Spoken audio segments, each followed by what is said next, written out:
Foi? Foi? Gravando? É isso? Mais uma, Zé? Mais uma. Sobrevivemos. Não é possível, cara. Estamos aqui. Os caras estão deixando a gente sonhar. Nós estamos aqui. Quantos episódios já? Sétimo Da segunda temporada. É. Muito bem. Mais quantos aí na primeira? 20... 25, né? Caraca, a favela venceu mesmo. Favela Estamos venceu. bem. Favela Muito venceu. bem. Muito bem, turma. Estamos aqui Vai mais um produzir episódio. conteúdo assim na... Na onde? Casa... Na onde? Igual falava onde eu moro. Na onde? casa do Caixa Prego. Muito bem, turma. Estamos aqui em mais um episódio do Produto Piloto, na nossa segunda temporada. E que temporada maravilhosa, só com pessoas feras. Estamos trazendo aqui convidados que são referência no mercado. E neste episódio, falaremos bastante sobre cultura organizacional, estratégia, como alavancar produtos digitais, como trazer a discussão do escritório de projetos para a prática, ou como fazer uma transição do escritório de projetos para o escritório de gestão de valor. Olha, existem discussões interessantes aqui. Antes de apresentar os nossos convidados, eu me apresento rapidamente. Eu sou Rafael Mazaro. Vocês me encontram nas redes sociais, no Instagram, Mazaro Rafael. E garoto. no LinkedIn, Rafael Mazaro. Porra, Guarda, ó. É só apertar o easter egg. Faz você muito consegue. Sentido. Faz todo sentido. Zé, por favor, se apresente, expectativas, faça toda a parte aí. Cara, eu tô animadaço com esse encontro. Todos esses encontros são sempre momentos pra mim maravilhosos, em que eu aprendo pra caramba. E novamente às quartas-feiras. Às quartas-feiras à noite, apesar do podcast ser atemporal. Mas eu nem ia falar sobre isso, porém... Mas o fato é que eu aprendo pra caramba. É um prazer enorme estar aqui. Um prazer enorme ter vocês aqui. Tô muito animado com o conteúdo que a gente vai conseguir produzir hoje. Acho que é um tema que... Ele é sempre muito discutido. Ele parece clichê, mas é sempre abordado... A gente tá sempre... Eu tenho a impressão que a gente tá sempre arranhando a superfície. Nunca se aprofundando devidamente nesse assunto, né? Então vai ser uma oportunidade muito legal falar do assunto cultura, falar do assunto gestão, falar do assunto pessoas. Estou super animado. Eu sou José Roberto, a maioria já me conhece. No Instagram, josé.robertoj. No LinkedIn, para variar, josé.robertoj. Olha... Cara, falta criatividade. Olha, coisa linda. Consistência. A padronização. Há controvérsias. E a gente tá aqui com o mini crack da Loki. Não vamos deixar o mini crack da Loki. Daqui a pouco ele aparece por aqui e dá aquele salve. Muito bem. Ele que é Head de Inovação do Banco ABC Brasil. Nome bonito. Pedro Begotti, por favor, se apresente. Muito Fique à obrigado. vontade. As pessoas perguntam qual é seu cargo. Agora eu coloquei Chief Innovation Officer, porque quando você não entrega porra nenhuma, você tem que ter um nome de cargo bonito, né? No mínimo, né? É igual o cara que é feio, mas tem que estar cheirosinho, né? Tem que ter. Bom, assim, galera, obrigado. Pô, prazerzaço estar aqui, ainda mais com o meu irmão aqui, Franz. Eu vi uma edição do podcast que falava que você tinha sido promovido, cara, mas agora já te tiraram da mesa de novo, é isso? É isso aí, ele tá de reserva. Ele tá de reserva. Volta, vem. Bom, assim, é meio estranho me explicar, porque eu comecei na música e com engenharia de som, desculpa aí. Engenharia de som, estúdio, casa de show. Aí depois eu fui para publicidade, fui estudar publicidade. Da publicidade eu fui para banco, o banco foi para tecnologia e misturei tudo de novo. E hoje eu tenho uma banda de punk rock de novo e trabalho com banco, tecnologia e inovação. Só que o que eu mais gosto é de falar de pessoas e cultura. Bom demais. E se pensar bem, tudo isso está relacionado a pessoas, né? Você tá sempre tocando, sempre impactando pessoas, né? Total. E como que as pessoas te encontram nas redes sociais? Nas redes sociais, Instagram, @begotepedro. Entendeu? Não, genial, cara. Parabéns. É a lógica. Faz sentido. E no LinkedIn? E no LinkedIn, Pedro Begotti. Faz total sentido. É só por conta do mecanismo de busca para facilitar. Boa. Claro. Para refinar o algoritmo. Mas só complementando, a minha função lá hoje no Banco ABC Brasil, que não é um banco do ABC Paulista, que cuida de montadora de carro. É um banco árabe. Significa Arab Bank Corporation. E a minha função lá é inteligência de mercado e eu tava para perguntar por que Banco ABC. Legal. Sempre dá um sustinho, né? Quando você recebe e fala assim, Banco ABC, todo mundo conecta com ABC de Diadema, né? Santo André, Mas não E é é. engraçado, assim, que a entrada do banco, assim, quando você entra, assim, é bem impactante, bem bonita, assim, tudo dourado e tal, não sei o quê. A pessoa entra e fala, entendi. É árabe mesmo. É árabe mesmo. Faz Isso é sentido. árabe. Não é perto de Diadema. Não, tem perfume no salgão, pra vocês terem uma ideia. O negócio é bem chique. Nada contra Diadema, porém. Adoro Diadema. A família é de Diadema, inclusive. Muito bem, ele que é head de governança de TI na Vetal, Brasil. Nome chique, hein? Meu parceiro de vida, amigo de longa data, Francis Albert, por favor, se apresente. Fala pessoal, é uma satisfação e uma honra estar aqui acompanhei bastante, né, o Produto Piloto online e falei, caramba, o Belém nunca me chamou, né? Pra quem não sabe, o nome do Rafael Belém Mazaro, mas carinhosamente chamado de Belém. Então, para mim é uma honra estar aqui no Produto Piloto com 2 brothers, parceiraços mesmo. Estou muito feliz, muito animado, é o meu primeiro podcast. Então, espero poder contribuir, compartilhar bastante com história de vida, contar um pouco da parte offline do Rafa, com meu parceiro aqui, Mano Tigas, o Begote.Pedro. E tô mega animado para esse dia, tarde ou noite. Não sei quando você vai estar vendo esse podcast aqui, mas vai ser super legal.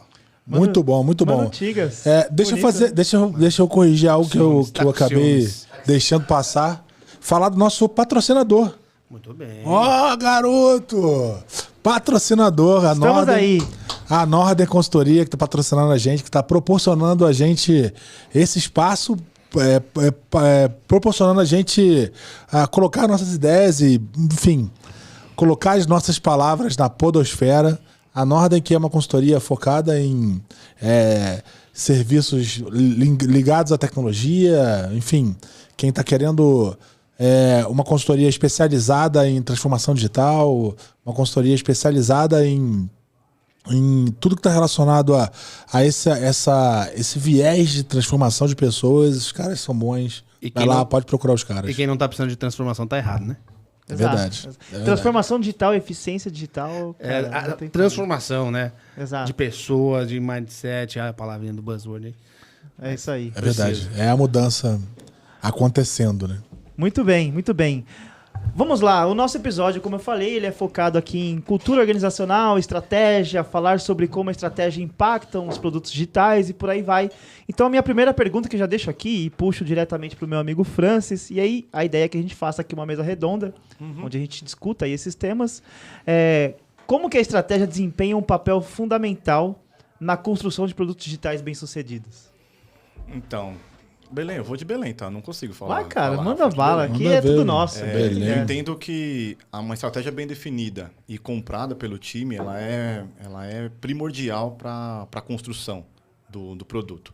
Isso independe do nicho. Por exemplo, eu venho do nicho do bancário, não falei isso, né? Mas eu tive a honra de trabalhar com o Mano Tigas aqui no Banco ABC Brasil. Bonito isso, né? Ele tá com ciúmes, Eles, não para de falar eles isso. batem, Eu tô vendo a hora eles de batem na perninha, fazem um carinho. Eu tô vendo a hora assim, que vai cara. vai ter um abraço ali. Vai ter um abraço. Não, é Pô, parceiro. abraça Gente, agora, é abraça lindo. aí, velho. É lindo, eu tô aqui emocionado de ver vocês. Abraço é a coisa mais simples que a gente já fez, meu irmão. Eu tô emocionado de ver vocês. É realmente uma coisa linda, tocante. É a coisa mais simples porque já teve alguma reunião assim. Teve. mas depois você conta. Não, Francis, não, tá? é a famosa gratidão, e a gente vai chegar um momento também de falar do próprio Gratiluz. Beleno, que também a gente tem uma história interessante aí de construção de carreira. Mas voltando pro item, eu entendo que a parte da estratégia, se ela é bem explicada, uma visibilidade interessante para toda a empresa, fica mais fácil de vender isso para o time. Isso no Banco ABC, hoje, na sua visão, Mano Tigas, tá bom, tá ruim ou dá para melhorar? Porque eu tô falando... Quer me fuder, né? Não. Tô falando porque eu... Se falar tá ruim, porra, você Você quer- saiu e deixou eu largar. falei. Mandou uma. Jogou a bomba. Eu tive os meus motivos, que não vem ao caso. Eu saí do Banco ABC Brasil e fui para Vital, Rede Neutra, que é a Vital comprou... O Banco BTG comprou a Infraco e se consolidou a Vital Brasil. Mas deixei muitos amigos lá e um banco sensacional que está em constante transformação.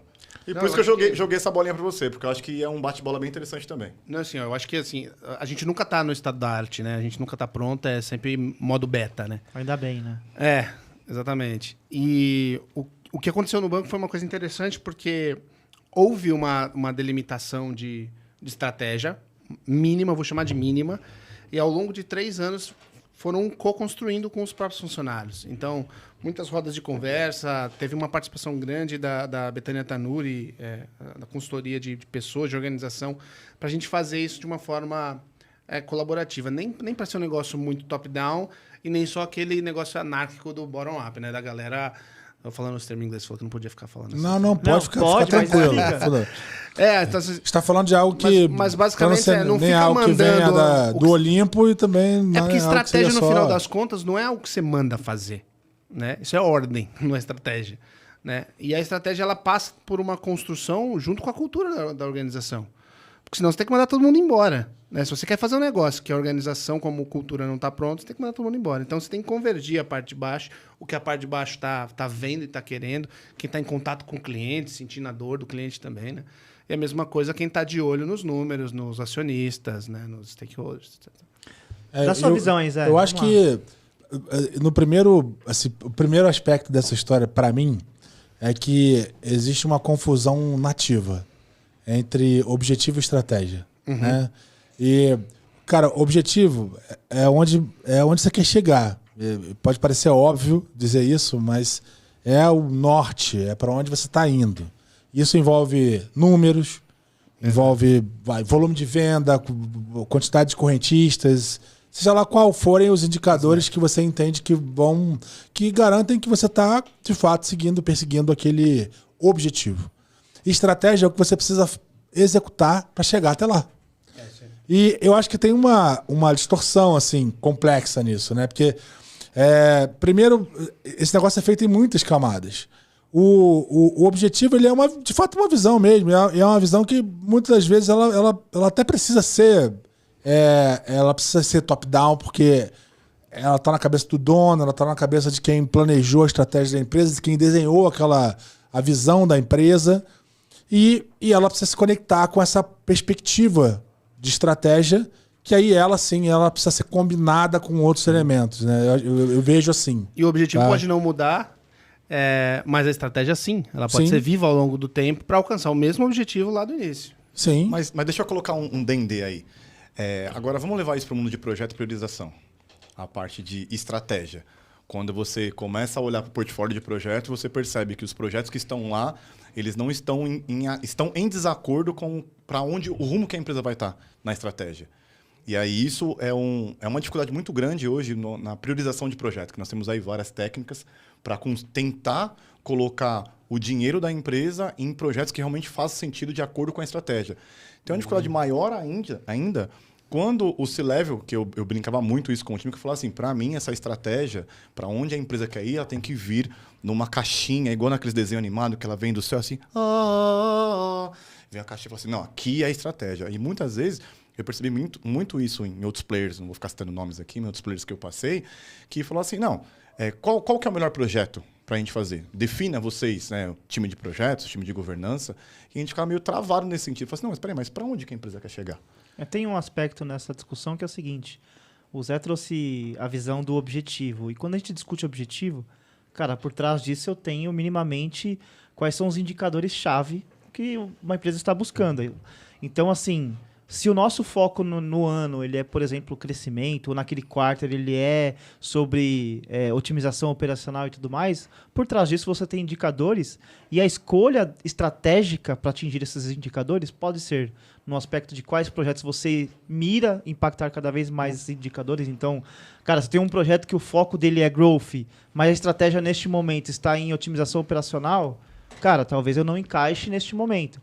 Então, o que eu sempre falo assim sobre qual é a grande mágica da conexão entre a evolução de um produto digital, a construção de um produto digital bem sucedido versus a estratégia, se a estratégia ela está sendo disseminada da camada executiva até a camada operacional e vice-versa, porque não adianta também você trazer a discussão só dos estratégicos ali do time executivo, do board executivo, discutindo o que tem que ser feito, sendo que a camada operacional também não devolve essa visão. E aí as coisas precisam convergir o tempo todo. Se está todo mundo olhando para os mesmos objetivos, para os mesmos indicadores, aí eu entendo que você está gerando um impacto. Mas eu acho que não é só isso também. Dependendo do tamanho da organização, e eu imagino que seja nesse caminho que você tenha pensado.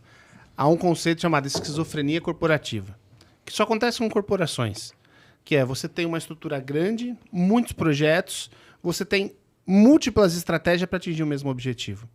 E aí os times, quando olham aquela lista de projetos priorizados, falam assim, cara, por que isso aqui está aqui? Isso aqui não tem o menor sentido. Por que eu vou gastar 2 milhões num projeto que não bate com a estratégia? Né? E aí vem 2 problemas. A esquizofrenia, porque você tem aquela bateção de cabeça. Tem a bipolaridade corporativa, que é quando tem dominâncias de poder alternada. Então, você tem linhas de poder dentro da organização querendo fazer um negócio. Sei lá, vou pegar um caso qualquer. Pensa num banco, tem pessoa física e pessoa jurídica. Cara, o que é prioridade para a organização? Pessoa física, pessoa jurídica? Quem está ganhando mais peso ali na organização? Por que está ganhando mais peso? E aí, quando a galera está executando ou fazendo gestão de projetos, o Francis acho que viveu um pouco disso com o nosso mundo, que é bastante fechadinho, né, na pessoa jurídica. Você olha os projetos e fala assim, cara, mas peraí, isso aqui não faz sentido, por que isso aqui está aqui? E aí, no final do ano, a gente vai descobrir, aí o CAPEX não foi utilizado, ou foi utilizado mais do que devia, aí não trouxe o resultado que esperava, a estratégia não ajudou a atingir o objetivo que era esperado daquele período, e aí desenrola uma série de coisas. E acho que até por isso mesmo que muitas vezes a gente ficou, cara, será que só PMO faz sentido? Né? Eu acho que é um boi que precisa ser fatiado, de fato, né? Não é um problema simples. Poxa. Tanto não é simples que... Que você pegou, agora você pegou no coração do Bigode. Peguei. Você fatiou o boizinho, eu sou Fatiei vegetariano. boi. Cara, Ele não vai estar no churrasco com a gente. Você falou lá. sério só porque eu sou gordo. Isso é preconceito, isso é gordofobia. O cara olha e fala, gordo vegetariano? Não é possível, comeu o quê? não é possível. 1000 hectares de Mata Atlântica? Nós já fizemos um churrasco pra Não. pessoas Não, eu fico imaginando Funcionou quanto super bem. de alface que não precisa. Eu não como. Mas Não, eu como alface, mas não sou chegado. Sou um péssimo vegetariano. Mas gosto de docinho, né? Ô, Um docinho, ele gosta. batatinha. mas é um boi, realmente. Sim.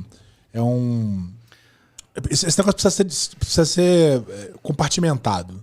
Tanto não é simples de resolver que a gente está aqui discutindo um tema que eu acho que eu já vi isso sendo debatido em mesas de discussão em outras várias situações, e eu acho que não tem uma definição só. A gente provavelmente vai. Se a gente tiver essa discussão 10 vezes, vamos encontrar 10 soluções diferentes, né?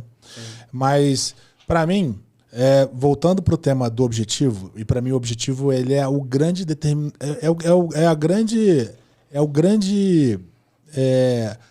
elemento de mudança do jogo, né?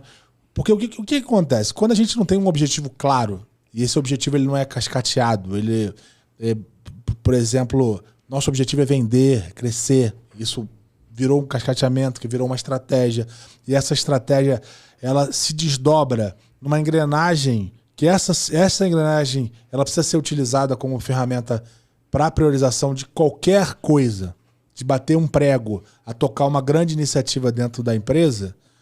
Em tese, essas coisas deveriam convergir, né?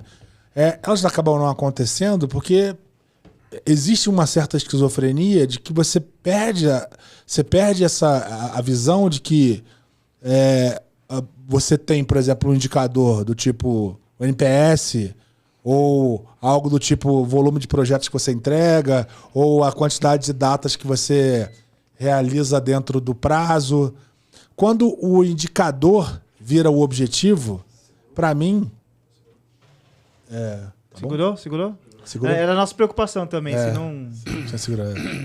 Quando o indicador, né, quando o indicador ele vira o fim, para mim, você começou a cometer uma falha grave, sabe? Quando você começa a pensar que entregar as suas iniciativas na data é o seu objetivo, você começou a falhar ali. Tá errado.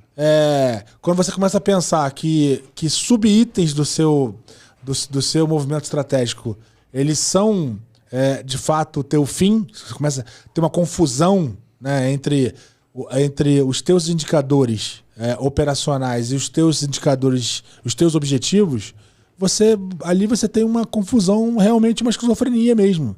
Cara, teu objetivo é vender ou teu objetivo é entregar na data? Teu objetivo é vender ou teu objetivo é entregar um NPS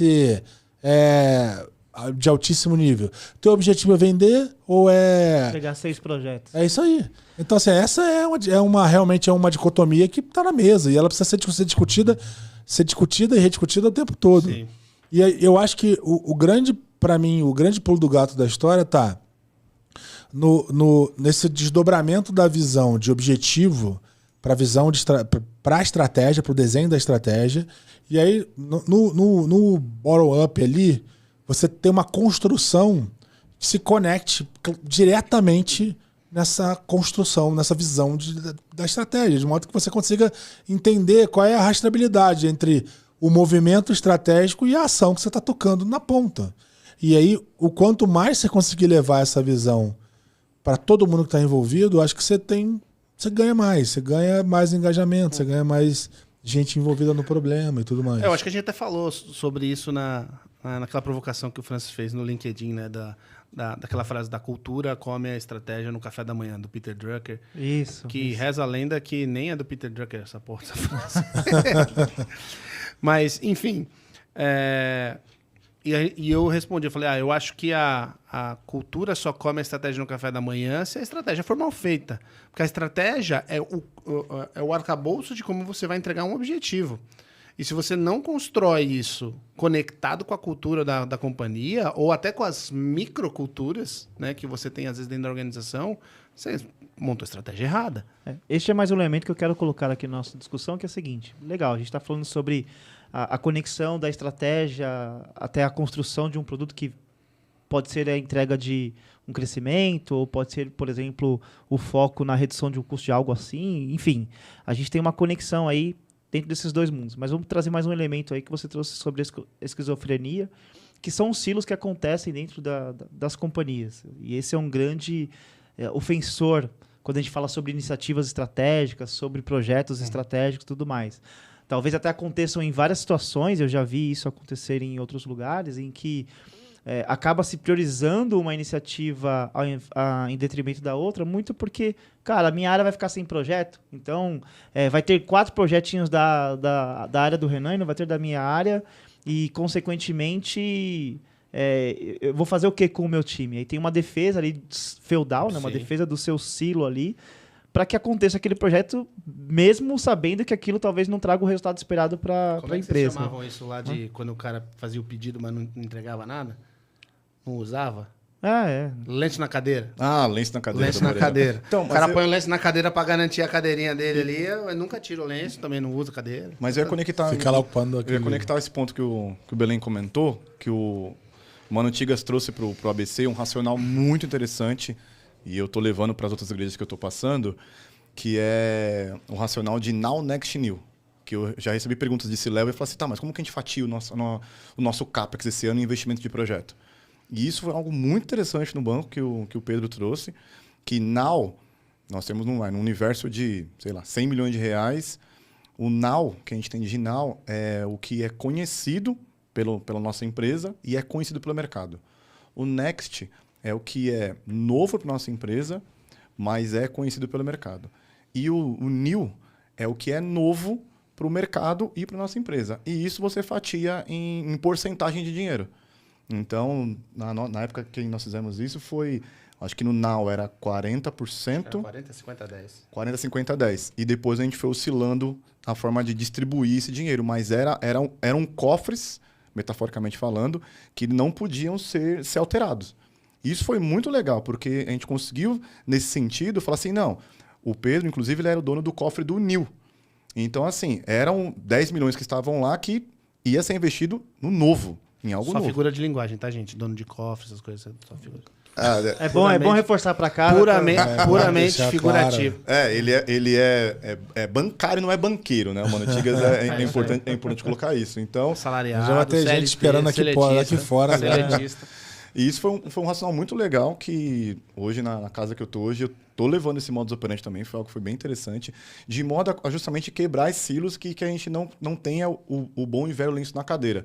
E nesse racional de lenço na cadeira, a gente também pode migrar de como que a gente migrou de um PMO para um racional de VRO, que é o Value Realization Office. Justamente nesse sentido. O cara, para ele não ter lenço na cadeira, ele tem que explicar o que aquele projeto, ou eu não gosto de falar mais projeto, eu gosto de falar iniciativa. para sair desse racional de projeto, produto, porque é a adaptabilidade, né? Em alguns casos você tem uma iniciativa que ela vai ser um projeto e você tem uma iniciativa que vai ser um produto. Então foi uma forma que a gente encontrou de conseguir estar sempre investindo nesses 3 horizontes. Não sei se hoje isso no banco ainda está funcionando, porque a gente, lá, quando com a minha saída, a gente estava escalando esse modus operandi, né? Não tem um racional percentual no conceito do Now Next New, mas existe um bucket separado para inovação. Inclusive, um pouco antes de você sair, você aprovou lá para mim. Mais ou menos, né? Mas eu só estava envolvido. Não, mas assim, eu acho que esse lance do Now Next New foi criado mais para a gente ter aquela empurrada de falar, eu não vou meter meu dinheiro todo só para incrementar mais 5% de resultado. E eu também não vou enfiar um caminhão de dinheiro e um monte de incertezas que não vão cumprir o meu objetivo. Mas ao mesmo tempo eu dei espaço para inovação, Exatamente. para olhar para o novo, Exatamente. etc. Porque senão não sobra dinheiro. Sim, tá certo. Né? Se você fica no batidão ali, só corrigindo vírgula, entendeu? Não sobra dinheiro para fazer alguma coisa diferente. E fazer coisa diferente é tentar encontrar um passo para o futuro, né? Interessante essa discussão, porque dependendo do tamanho do player, do que é o player, as discussões elas são parecidas, mas existem outras formas de fazer. Nós discutimos bastante o Lean Budget, criar os guardrails de investimento baseado na necessidade do produto. Então, existem produtos que eles estão numa curva de crescimento e eles estão bem, e eu preciso de baixo investimento porque usa-se de uma tecnologia que atende às necessidades, ele tem ali um modus operandi sustentável, então basicamente é a evolução contínua dele. E obviamente esse negócio chega uma hora que ele precisa de novo de um investimento de arquitetura intencional para se manter também no longo prazo. Então esses guardrails eles ampliam e reduzem constantemente de acordo com a necessidade do mercado, de acordo com o movimento do produto. Então você faz isso. Não é um now, next, later em relação ao investimento de um projeto, de um produto ou de uma iniciativa, mas é uma pegada focada assim, cara, o quanto que eu preciso de investimento dado a necessidade do mercado, dado a necessidade daquele produto. Né? Olhando para minha experiência atual, assim, é uma empresa que é composta por muitos M&As, né?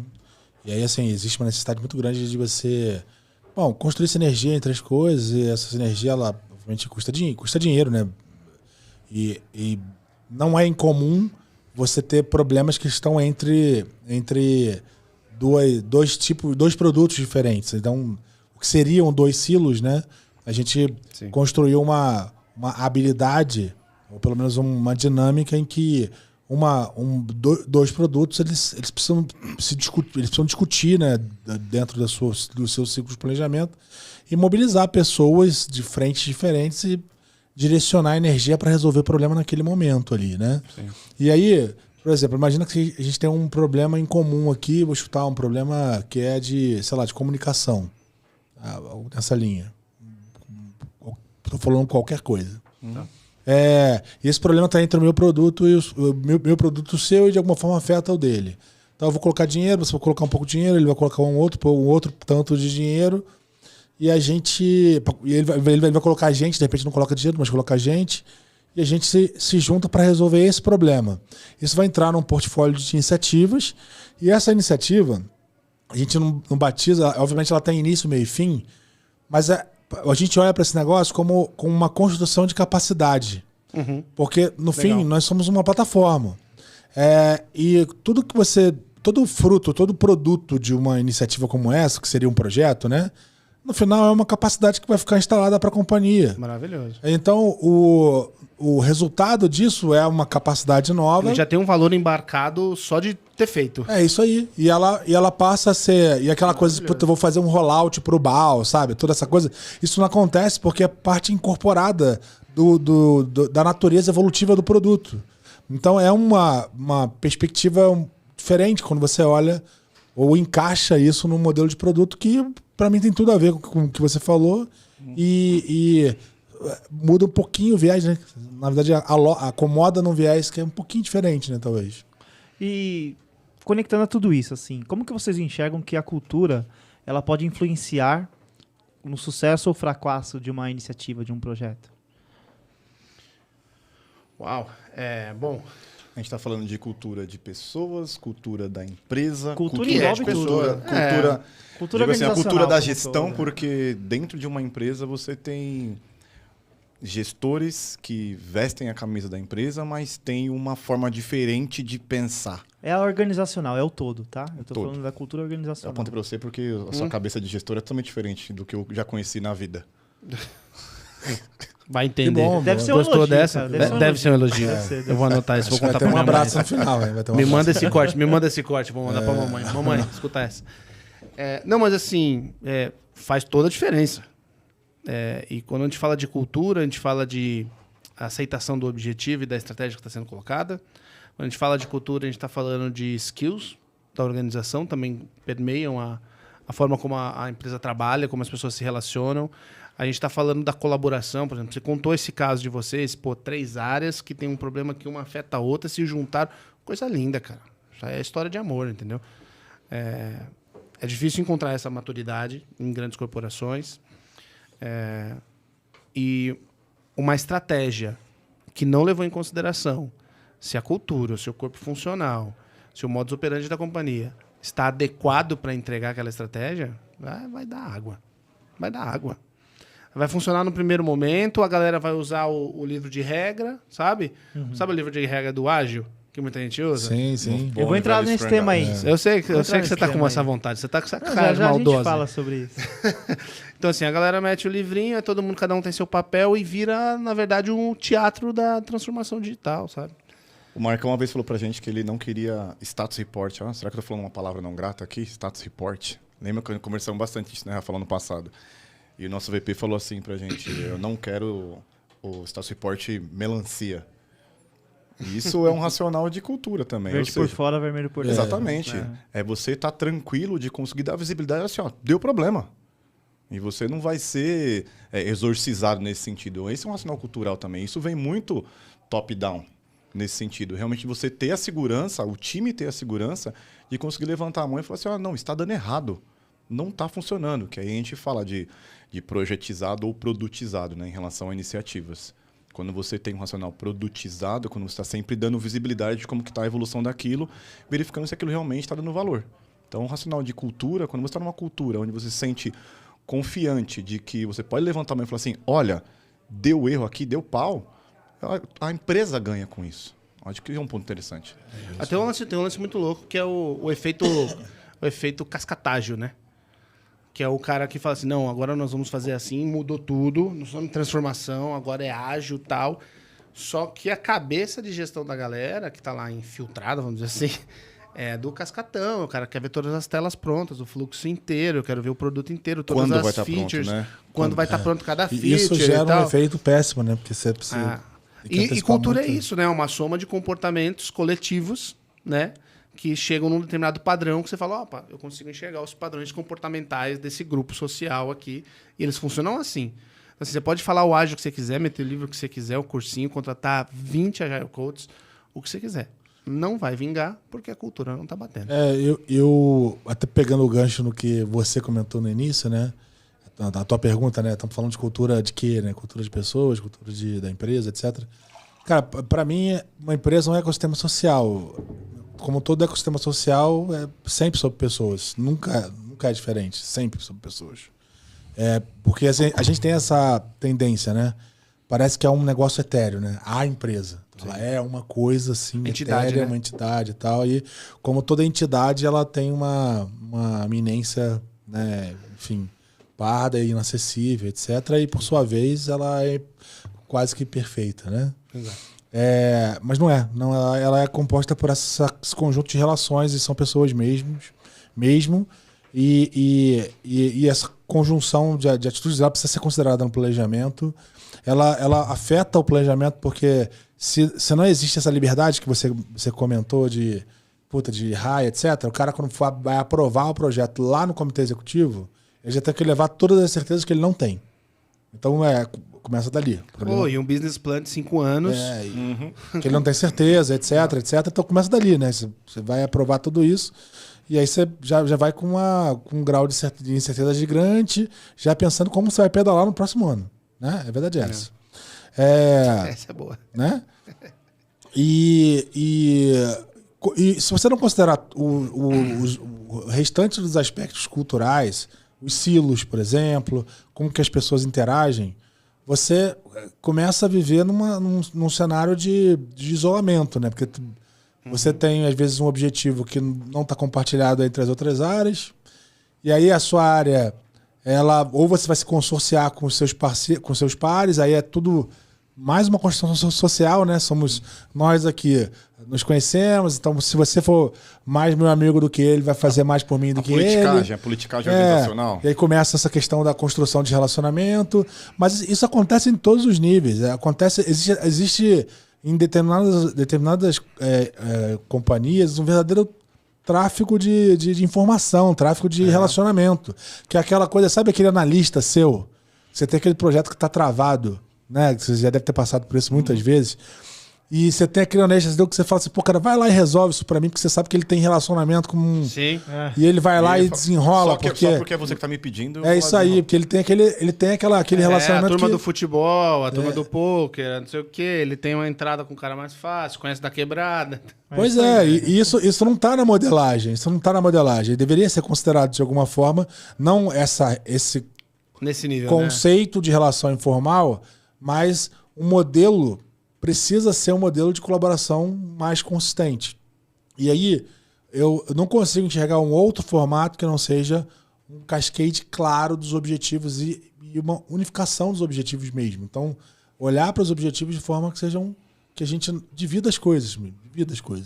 É muito difícil você ter executivos com objetivos diferentes trabalhando em coisas que sejam correlatas, assim. Eu sempre falo isso no board quando a gente está discutindo isso, quando está discutindo estratégia. Gente, se a gente falar separado, vai ficar separado. Se a gente discutir separado, vai ficar separado.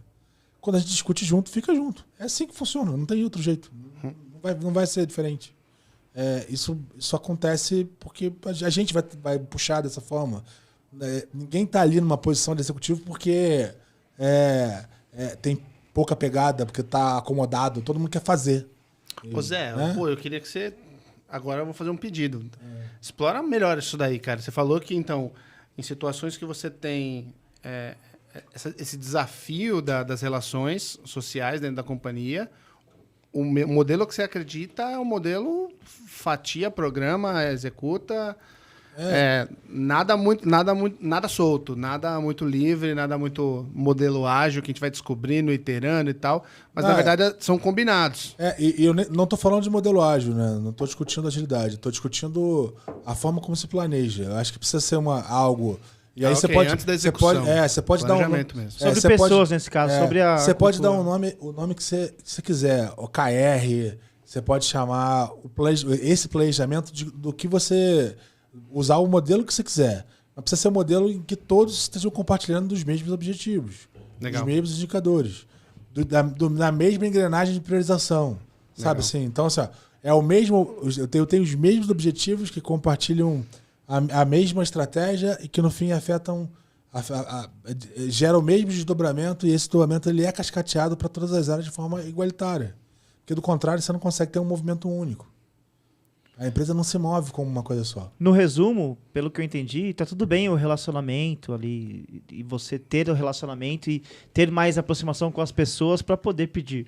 Mas na discussão que eu tô entendendo é assim, cara, se eu estou chegando em você para poder construir algo em conjunto, se a minha área depende da sua, por exemplo, não deveria ser tipo, cara, faz de um jeitinho porque você é meu parceiro.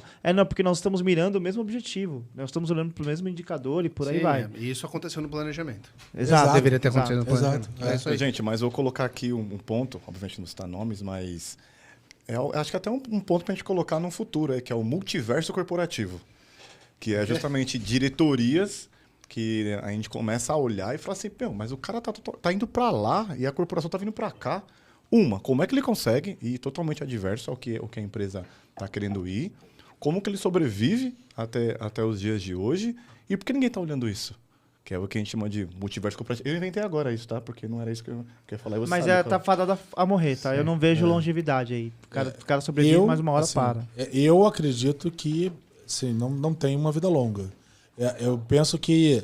É claro que, assim como existem empresas que estão paradas em um ponto do passado, e aí você tem características que ajudam ou atrapalham uma empresa a se mover, né? Sei lá, você pega uma empresa que está no mercado de varejo, tem que se mover. Ou se move ou morre, não é isso? Você pega uma empresa que está no mercado de meio de pagamento, então se move ou morre. Certo? Se transforma ou morre também cabe, né? Também isso. cabe. Se transforma ou morre. Transforma ou morre. Então, assim, cara, o que te trouxe até aqui não é o que vai te levar daqui para frente. Uhum. A questão é, você está num ambiente que favorece esse tipo de coisa ou não? Exato. É isso aí. Eu acho que acontece. Assim, tem coisas que acontecem e aí a responsabilização é muito clara, Francis, na minha opinião. É gestão. Quem são os imediatos desta decisão que deixa a organização esquizofrênica? Essa é a responsável. Essa é a organização, a gestão, a camada responsável por essa esquizofrenia. E ela tem que ser sanada em algum momento. Se ela não for sanada, ela vai ser sanada pelo CFO, que vai ver os números que não estão batendo e falar assim, ó, aonde a gente corta. E eu venho falando há um tempo sobre isso, reforçando que, assim, cada vez mais a gente discute eficiência digital, a gente discute eficiência operacional, que é fazer mais com o mesmo, não é com menos.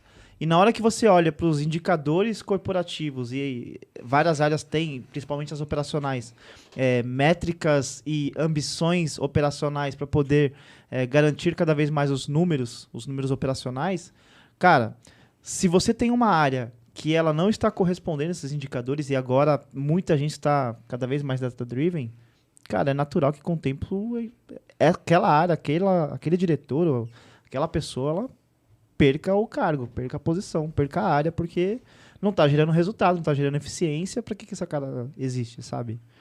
Eu sei que existem muitos casos ainda, Francis. Eu sei que você está se coçando aí, conhece pelo menos uns 15, cara. Assim, ó, a gente também conhece, quando mas... Quando o Francis veio trabalhar comigo lá no Banco ABC, eu também não tinha uma puta ideia do que a gente ia fazer, eu só sabia que eu cheguei numa organização que não tinha o mínimo de estruturação de gerenciamento de projeto. Ô, Bigote, mas você podia falar, né? Como é que você ganhou essa área? Eu acho que é interessante. Não tem, na verdade, um motivo muito a não ser Não motivo, mas como foi? Eu acho que foi da hora. Conta pra Precisa nós. resolver um problema. Quem gosta de resolver problema? Caraca, Beleno! É É isso. perfeito. Caraca. Foi mais ou menos Eu isso, sei né? como é, eu já ganhei, Foi assim, já ganhei umas áreas assim. Eu posso ajudar.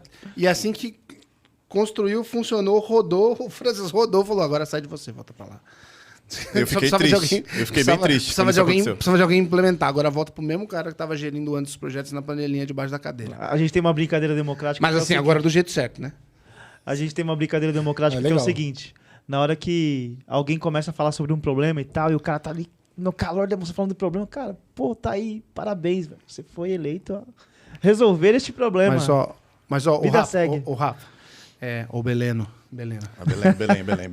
Ô, Belém, é o seguinte, o que eu ia falar, quando ele chegou, eu falei, Franz, a gente precisa fazer o seguinte, serão 3 processos. Primeira etapa do PMO, educação.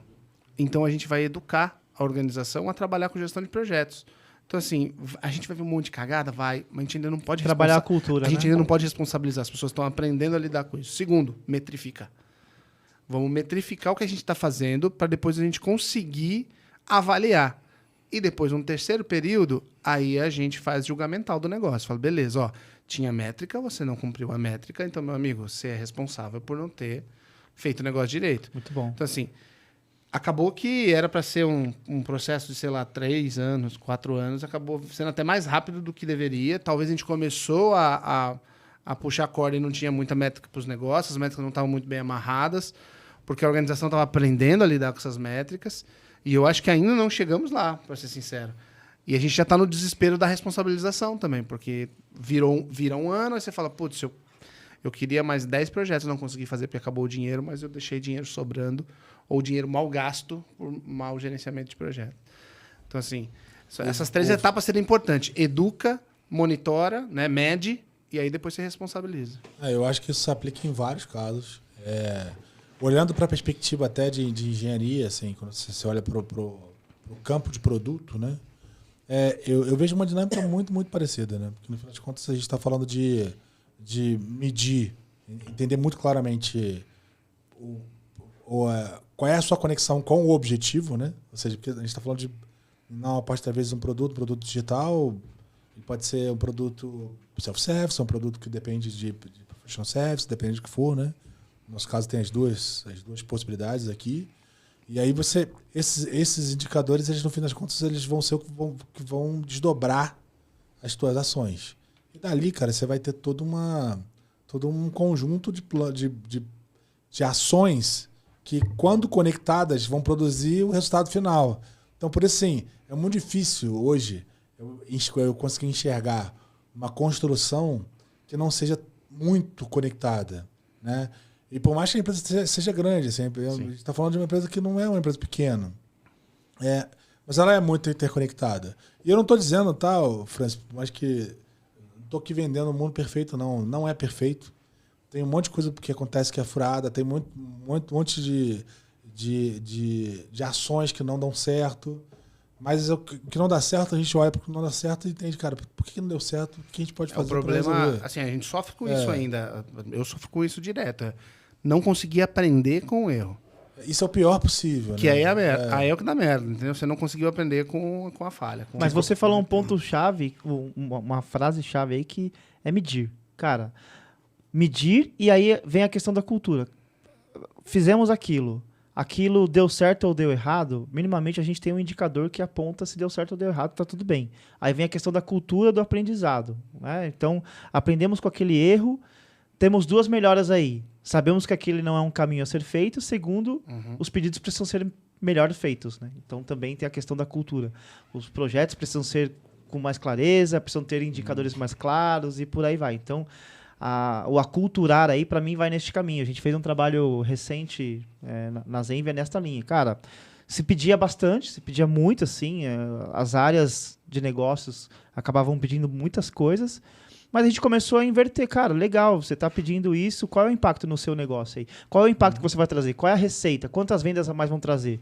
Ah, não, isso aqui é uma hipótese e tal. Cara, beleza, se é uma hipótese, então vamos tratar como uma hipótese.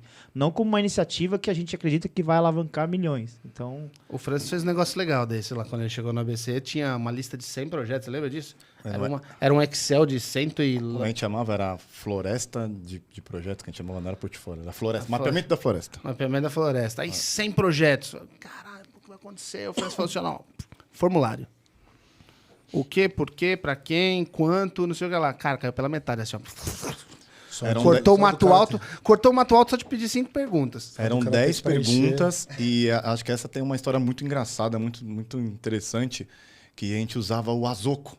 Lembra? Era uma plataforma, o Azoco. Então, a pessoa que queria propor um projeto, ela obrigatoriamente tinha que entrar no Azoco, ela teria um ID e ela ia preencher esse form, ia dar um enviar e ia vir para o time de gestão para passar num moedor de negócio, vamos dizer assim, né? E em um dado momento, um user me ligou, eu era novo de banco ainda, ele estava com o form em mãos, e a primeira pergunta era, qual é o seu problema? Parece simples, né? Essa foi uma exigência do nosso vice-presidente, o Marco Massarelli. Ele é assim, cara, problema é o primeiro. Pergunta do problema. Se o cara não sabe responder do problema, mata ali. Já gostei desse cara. E foi muito legal porque eu achei que eu estava sendo trollado. A pessoa me ligou, falou, você é o Francis? Eu falei, opa, sou eu. Tal. Não, eu estou preenchendo aqui o form e tem uma pergunta aqui que... Como assim? Eu falei, tá, qual que é a pergunta? Qual é o problema que eu quero resolver? Eu falei, isso? Qual é o problema que você quer resolver? Assim, mas você quer que eu tire essa resposta da onde? Da minha cabeça? De onde, né? Aí eu olhei pro lado, eu tava sozinho na sala, eu falei, meu, será que é tipo aquela história, tipo, vai lá pegar uma régua que calcula juros, tal, só que tá me zoando? Eu falei, não, mas... Isso aconteceu mesmo, cara. Ele me chamou indignado, ele falou, cara, você acredita que eu recebi uma ligação assim, sabe? Eu falei, o que você respondeu? Ele falou, eu não sabia nem o que responder. Achei que era pegadinha. Meu Deus. Achei que tava sendo gravado, olhou assim, né? Mas acontece. Eu acho que hoje, se eu fosse implementar, eu ia implementar 5 perguntas só. Por quê? Por quê? Por quê? Por quê? E quanto? Quanto vai dar? Você sabe, você vê, né, cara, uma pergunta simples, né? Uma mudança simples que no fim das contas ela pode refletir num eco cultural gigantesco. Né? Se você pegar o paper do Schuch falando sobre mudança cultural, não sei se vocês já viram, onde ele tem uma pirâmide, que é a pirâmide de cultura do Schuch, e aí ele fala sobre a absorção de uma planta pela Toyota, de uma planta da GM, e como é que ele ia aplicar a cultura Toyota naquela planta GM, né? E daí ele faz uma inversão da pirâmide cultural, né? Que tem a base ali de suas atitudes, tem a tua... Valores. E o que você faz, né? E o que você faz, né? A forma como você faz, tem a sua visão e valores, né? E o que você entrega, é basicamente isso. Basicamente isso. Vamos lembrar agora a ordem. Mas a ponta dessa pirâmide são as coisas que você faz, assim, pequenas coisas que você faz. Então ele fez uma inversão, assim. Vamos mudar. Primeiro, segunda-feira, né? Vamos mudar o que você faz na segunda-feira. Né? Que é isso. Para eu começar uma coisa nova, primeiro, qual é o meu problema? Assim? O que eu quero resolver? Então, essa é uma pequena mudança, né? Pequeno clique ali no modelo mental do cara que provoca um ajuste na forma dele de pensar, que vai mexer na visão de valor dele, que por sua vez vai contribuir para a mudança dessa coisa etérea que a gente batiza de cultura. E essa inversão cortou o mato alto pela metade. O problema que você vai resolver e para quem? Quem vai consumir isso, cara? É o cliente final? É algum user final do banco? Quem que efetivamente E desencorajava também, Belém, que isso óbvio. foi um negócio interessante também, porque quando a pessoa, quando no começo, tínhamos um comitê e quem ia apresentar isso era um gestor de área, não era o dono da iniciativa que ia apresentar. Isso aí também nós mudamos. Eu falei assim, não, peraí, quem tem que defender é quem está a fim de fazer, que conhece ou deveria conhecer o problema. Vamos mudar isso. Então, a gente também mudou, que foi muito bem-vindo também pelo C-Level. Então, nós passamos... A tecnologia parou de ser o tirador de pedido. E nós falamos assim, o negócio, vem aqui com a gente. Para você sentir o drama realmente de rodar uma sprint, de fazer uma plane, de construir o produto. Vem aqui com a gente sentir.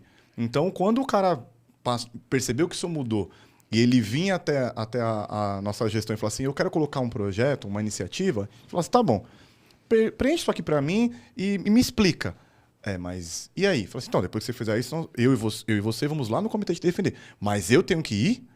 Falei assim, tem, amiguinho. É seu projeto? Nós vamos junto lá. Assim, não, então depois eu vou. Né? Depois eu vejo depois. Aí, então... A gente estava cadastrando porque o chefe mandou para garantir o orçamento.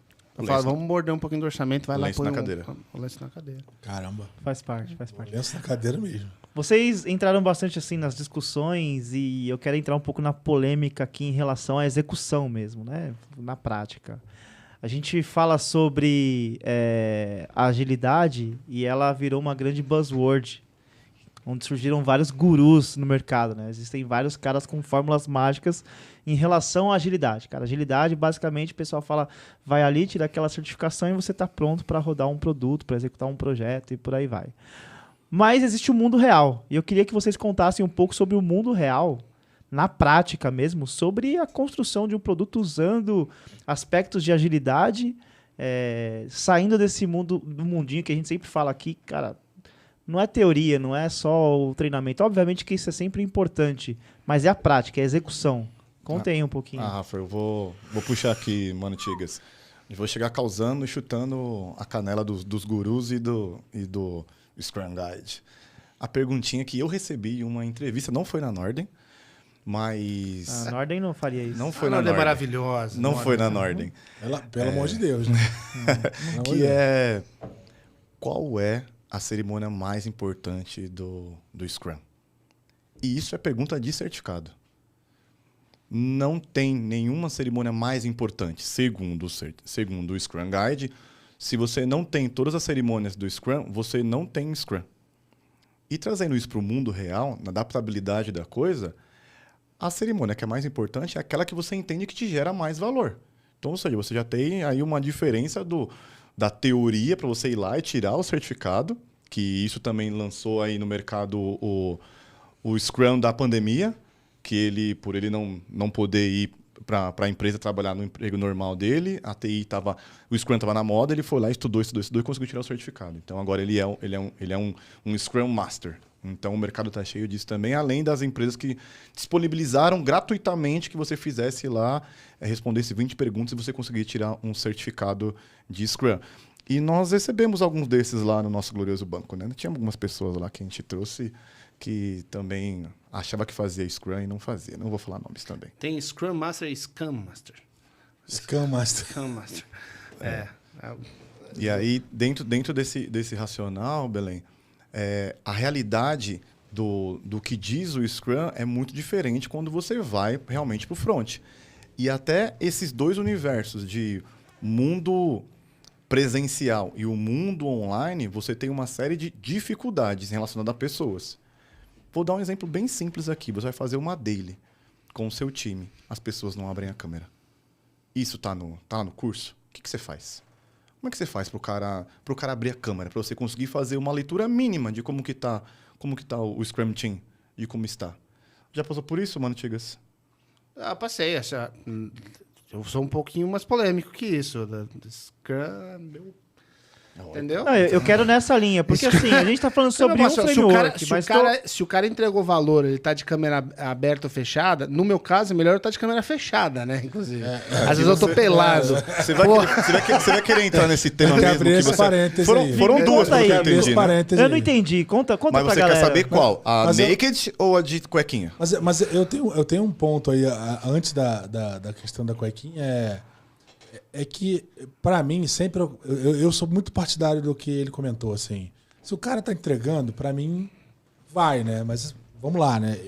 Me dá um desconto, porque, afinal de contas, minha operação é enorme, eu tô muito mais preocupado no fim. Zé, mas você já tá rodando a roda. Mas você já era um estresse pro time, porque eu e o Rafa estamos com a câmera aberta. E aí você pediu pro Mano Tigas abrir, ele falou assim, não tô confortável pra abrir a câmera.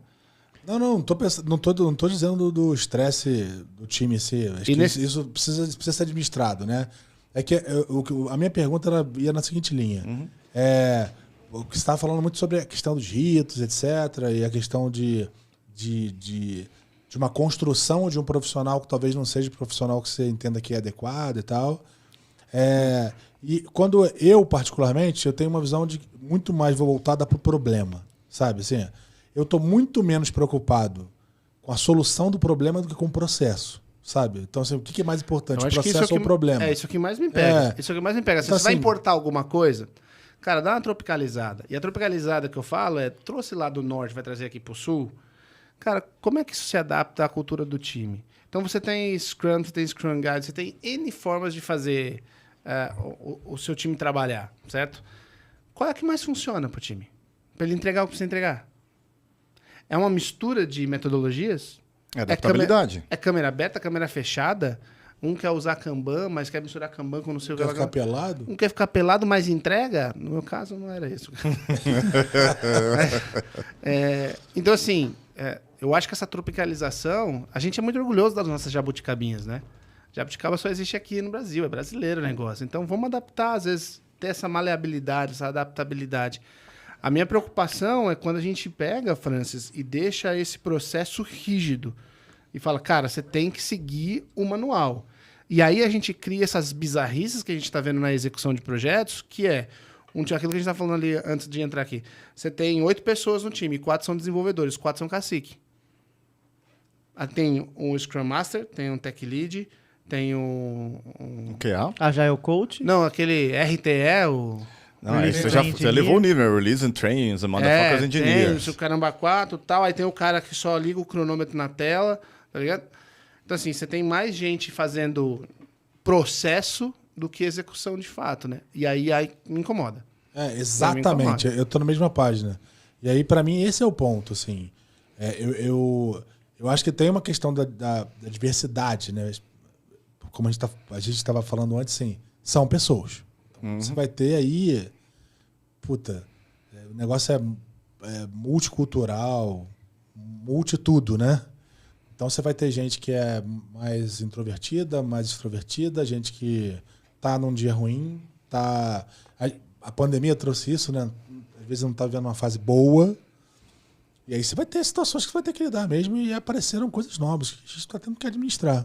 Né? A minha visão é que, assim, a gente fala sobre agilidade. Agilidade nasceu do Lean, cara. E o Lean, o que o Lean prega para mim? Quais são os pilares do Lean? O pensamento Lean, que é o pensamento enxuto. Cara, primeiro, se você tem todas as capacidades para resolver aquele problema, aí entra, inclusive nessa linha que você está falando, Pedro, do tipo... Cara, eu tenho 4 caciques ali e 4 desenvolvedores. Eu preciso efetivamente dos 4 caras para poder resolver aquele problema? Ou basicamente eu poderia ajustar esses perfis de acordo nesse ajuste de rota, né? De colocar as pessoas certas para resolver aquele problema. Então, para mim, um pilar importante aí nessa discussão enxuta é trazer ali as capacidades necessárias. E a segunda, cara, é que para mim são frameworks, são ferramentas. E tá tudo bem se você não usar todas elas. Cara, existem tipos, que nem a gente rodou bastante, vem rodando bastante o conceito de safe. O conceito. Algumas cerimônias. Cara, a gente não chama de safe justamente porque a gente não tá usando quase que nada de safe. A gente usa o conceito de PI Planning, usa o conceito de System Demo, mas, assim, muito adaptado para um negócio que não é no by the book. Passa aí, me conta que você entregou naquele negócio. Então, é um negócio mais adaptado com foco em, assim, trazer o engajamento, fazer aquilo gerar resultado e tudo mais. Então, na minha opinião, assim, saindo dessa discussão de buzz, tem que ser uma questão prática, assim. Estamos resolvendo o problema? Estamos com as capacidades corretas para poder atingir o resultado? Esses ritos que nós estamos executando, eles fazem sentido ou é só uma leitura da missa ali para poder passar, sabe? Então é sobre isso. Posso fazer uma provocaçãozinha aqui? Claro. Você deve sentir muito mais isso do que eu sinto. Porque o seu time, pelo que você me falou, é bem maior. É safe para quem? Vou usar a brincadeira do safe né? É safe para quem? Porque no final você tem tantas responsabilidades e papéis diferentes que ninguém é responsável por nada. A gente tem um RTE lá, temos, né? Temos. Né? Às vezes você fala assim, não, é safe. É safe pro cara, é safe o S dele, né? Salvou só a bunda dele. É verdade. Porque assim, não, mas isso não era comigo, isso era com o RTA, não, isso não era comigo. O Scrum Master que ia ver isso. Mas não é isso, é o Tech Lead. Ficar aquele negócio do Homem-Aranha, sabe? Apontando um pro outro, assim. Não ser refém de metodologia também, acho que esse é um ponto, né? Não ser refém de metodologia, que bate com o que o Belém tá falando. Tenho que olhar na prateleira, e hoje eu estou com esse desafio muito grande hoje na igreja que eu estou, que é justamente disponibilizar uma quantidade interessante para o time de tecnologia, para que eles utilizem aquilo sem necessitar de alguém passando, explicando e acompanhando o tempo todo. Justamente para não ser refém de metodologia. O que você precisa fazer? Eu preciso conseguir ajudar o time de negócio a expor melhor o que ele precisa fazer. Putz, então a gente vai encapsular uma Leanception para você aqui, num form da vida, que você vai rodar sozinho e você vai conseguir gerar valor nisso. Então, assim, você não vai ser refém de metodologia e você vai conseguir gerar valor. Eu acho que esse é o desafio interessante. Se vai ser um Kanban, se vai ser o Safe, se vai ser Scrum ou vai ser uma mistura disso, o Banco ABC Brasil teve um ponto que, quando eu entrei, também foi bem legal, que era o jeito de ser e fazer. O jeito de ser e fazer do Banco ABC. Era o trabalho da BTA, né? Então, eu acho que o jeito de ser e fazer, que bate com a cultura, qual que é o jeito de ser e fazer da Vital, do Banco assim, o que a gente admite e o que a gente não admite? Em termos de relações pessoais, em termos de clientes, o que a gente admite quando a gente está fazendo alguma coisa com o cliente? O que a gente não admite de jeito nenhum que um cliente faça com a gente e a gente faça com o cliente. Isso é bem legal. Eram princípios quase morais, assim, sabe? Da relação que a gente tinha entre pessoas dentro da organização. Entre pessoas na organização, a organização com clientes e por aí vai. Respondendo a tua pergunta, até pegando um gancho na resposta dele, né? O meu time realmente é muito grande e o safe para quem, para nós, é muito legal porque eu acho é uma oportunidade dar essa resposta, para falar a verdade. Porque esse negócio surgiu muito dessa perspectiva. Eu tenho um pouco mais de 200 de pessoas no time, tá? São vários times diferentes e com propósitos diferentes, porque são produtos que são correlatos, complementares, porém são produtos diferentes. E, cara, esse negócio surgiu como um problema, como algo que resolveria um problema. Por isso que a gente se preocupou em não ser safe, né? Assim, a gente precisa de tudo isso aqui. Não precisa de tudo isso aqui. A gente precisa disso com um pouco... São princípios, não métodos. É isso aí. É a solução para um problema. Não é uma solução em busca de um problema, né? É uma solução... Eu tenho um problema e eu preciso de uma solução para aquilo, né?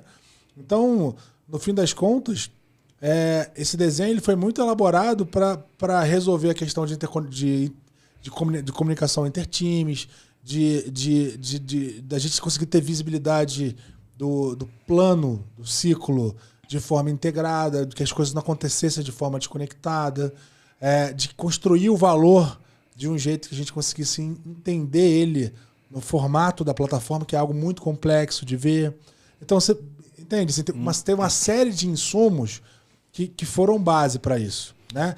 E eu olho para as metodologias da seguinte forma. Eu acho que você usou um bom termo, assim, é um toolbox, né? Toolbox de coisas que eu vou sacar ali coisas que essa resolve. Se você usar um terço, isso aqui vai resolver o seu problema, esse problema. Se você usar um outro terço desse outro Essa é uma aqui, excelente dica, Zé, pra quem tá querendo se recolocar no mercado, se reposicionar e falar, cara, o que eu aprendo? Né? O que eu aprendo sobre Aprende a esse resolver negócio? problema. Aprende a resolver problema, vai ler metodologias N, mas não encarna uma. Entendeu? Não Até encarna porque uma. não tem uma metodologia que é a bala de prata. exato. E a Sempre tem um e-book novo pra ler. A última coisa que eu queria ter, e aí falando como executivo, né? A última coisa que eu queria ter do meu lado naquela hora em que eu tava pensando, que a gente tava desenhando o caminho que esse negócio ia ter, ser um cara xiita. Eu queria alguém que resolvesse o meu problema. Eu não queria alguém que estivesse ali defendendo o Scrum, o Safe. Mas o Lean você fez a Startup. cerimônia tal? Assim, eu ouvi palavras péssimas, assim, eu ouvi toda a minha frustração, que o que eu queria é resolver um problema. E então, assim, o safe para quem? Para mim precisa ser um safe para a empresa, um safe para as pessoas, um safe que no fim todo mundo se entenda, todo mundo entenda qual é o seu papel naquele grande ecossistema de coisas, né, Ô, Zé, vão acontecer em paralelo. Mas isso daí tem um ponto importante também, que você como executivo, você tá com uma mente totalmente diferente de outros executivos, obviamente. Mas alguns executivos falam assim, e aí, time, temos um problema? Temos um problema. Queremos resolver? Sim. Quando? Hoje? Com o quê? O que está no mercado? Agilidade? Então vamos trazer o quê? Um Scrum Master? Um Agile Coach? Traz um Agile Coach. Pronto. Ele vai resolver todos os nossos problemas com agilidade. Por quê? Agilidade é o quê? Acontece. É eu fazer rápido. Acontece. É eu fazer rápido. Não é fazer rápido, tô fazendo rápido. Se tá fazendo certo ou errado, a gente vê depois. Então, teve também uma confusão no mercado nesse sentido também. Peraí, mas nós não contratamos um Scrum Master, aí contratamos um agilista? E aí? Meu filho me fez uma piada esses dias. Ele, papai, eu respondo qualquer conta matemática rápido. Ele faz uma pergunta aí. Falei, 27 mais 30 ali, 22. Tá errado. Ele, não, errado, beleza, mas eu respondi rápido. Meu filho... é nessa linha, cara, nessa linha. É verdade. Aí você pega esse perfil, né?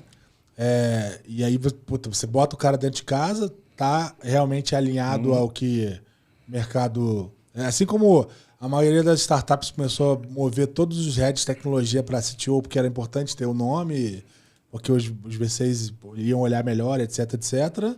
Cara, em tempos de que cash burn não é mais uma opção, quem não tem accountability tá indo para onde? Eu queria... Essa é a hora que a accountability tem que estar na mesa. Ô Zé, esse case é um case legal, eu queria contar, cara, assim...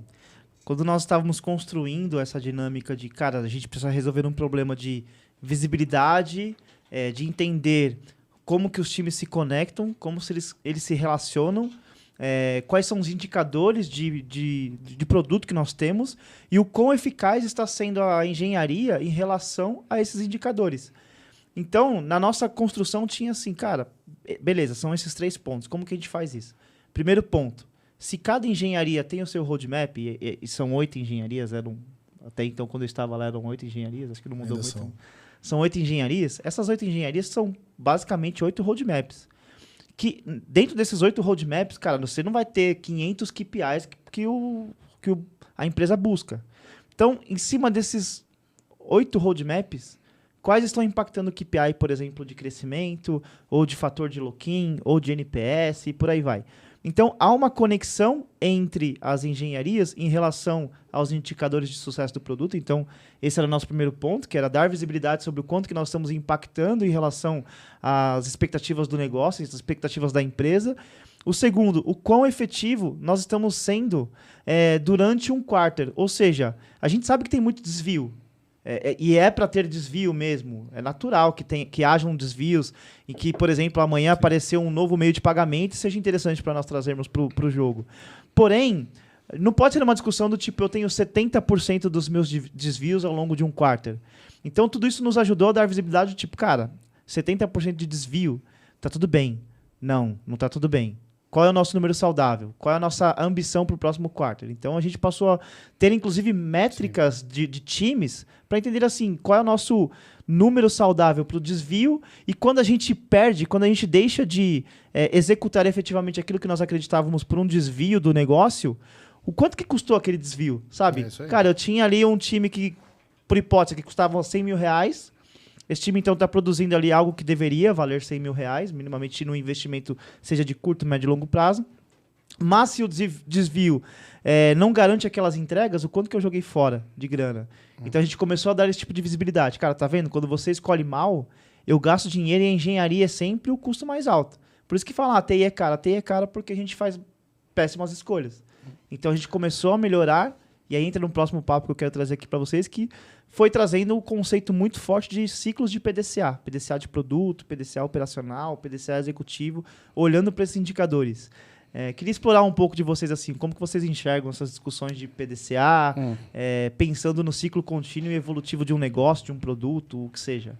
Só finalizando o papo anterior, achei que você ia finalizar com assim, menos cerimônias, mais métricas. Cara, a gente... menos cerimônias. Menos cerimônias, assino mais embaixo. métricas. Assino embaixo. Assino embaixo. Foram menos cerimônias, tanto que a gente tem... a gente nem faz lá os 5 iterações, são mais que 5, são 7.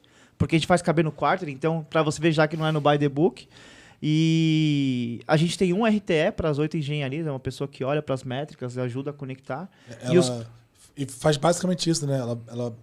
Ela olha pro toolbox e fala, cara, puta, esse problema... isso aqui vai resolver o problema. Toma aqui. É isso aí. Leva lá. Na pinça, sabe? Cara, essa ferramenta aqui, ela cabe para essa discussão. E Aí capacita também, né? E não Exato, fica só de cotovelo, né? Não, Capacita não. e fala assim, ó, entendeu como que usa? Falou, vai lá, toca. Puxa um chapter com as lideranças para entender o dia a dia, para acompanhar o dia a dia, para saber o que tá... Qual é a dor do cara ali com a barriga no fogão, sabe? Assim, Sim. o cara que tá ali com a barriga no fogão, o que ele tá sentindo. Porque não adianta também ser ali, perdão da palavra, cagar a regra e o cara vive sofrendo um ciclo. Você tem que entender se aquele negócio de fato tá acontecendo. E tá se entregando isso- valor também, né? Mas desculpa aí, quer Não, voltar? São menos cerimônias, mas tem uma que é imprescindível pra gente, que é o PDCA de produto e o PDCA executivo. Cara, ali a gente discute os indicadores do produto semanalmente. Ali, cara, se o nosso foco é crescimento, qual é a nossa evolução dos últimos 28 dias? Cresceu, não cresceu, andou de lado, por que andou de lado? Então a discussão, essa precisa acontecer, cara. Comunicação, transparência, métrica de novo. É isso aí. Então, assim, eu tenho uma experiência terrível, por exemplo, com PDCA, com consultoria. Uma consultoria multinacional, brasileira. Se eu falar cor, fudeu. Não era a Nordem, certeza, porque a Nordem faz esse trabalho lá. Não era. Era outra cor, não era verde. Não era verde. O símbolo tem outra cor. Mas, assim, uma experiência terrível, assim. E os PDCAs eram tudo escondido. Cara, tinha um monte de coisa embaixo do tapete. Aí não dá Entendeu? também. Então, vou fazer pra quê? Aí vinha no executivo, só o mundo cor-de-rosa. Falei, cara, não é possível, tem problema aí. Tem problema, são todos do lado de vocês, ó. Não. Final das contas, um ano depois, dispensados. A gente tem uma discussão... Contrato encerrado porque qualidade ruim, entrega ruim, gerenciamento ruim, custo péssimo. Você vê o resultado de longo prazo... De longo prazo não, o resultado de médio prazo péssimo para eles. Horrível. Isso aí, Pensa não bem. sobrevive. Talvez tivesse feito um PDCA transparente, como se deve, Sim. estaria lá até hoje. E a gente sempre fala sobre isso, né? A gente tinha um grupo com os heads, assim, cara, em que momento a gente sai na porrada? No bom sentido, né? É nessa agenda aqui.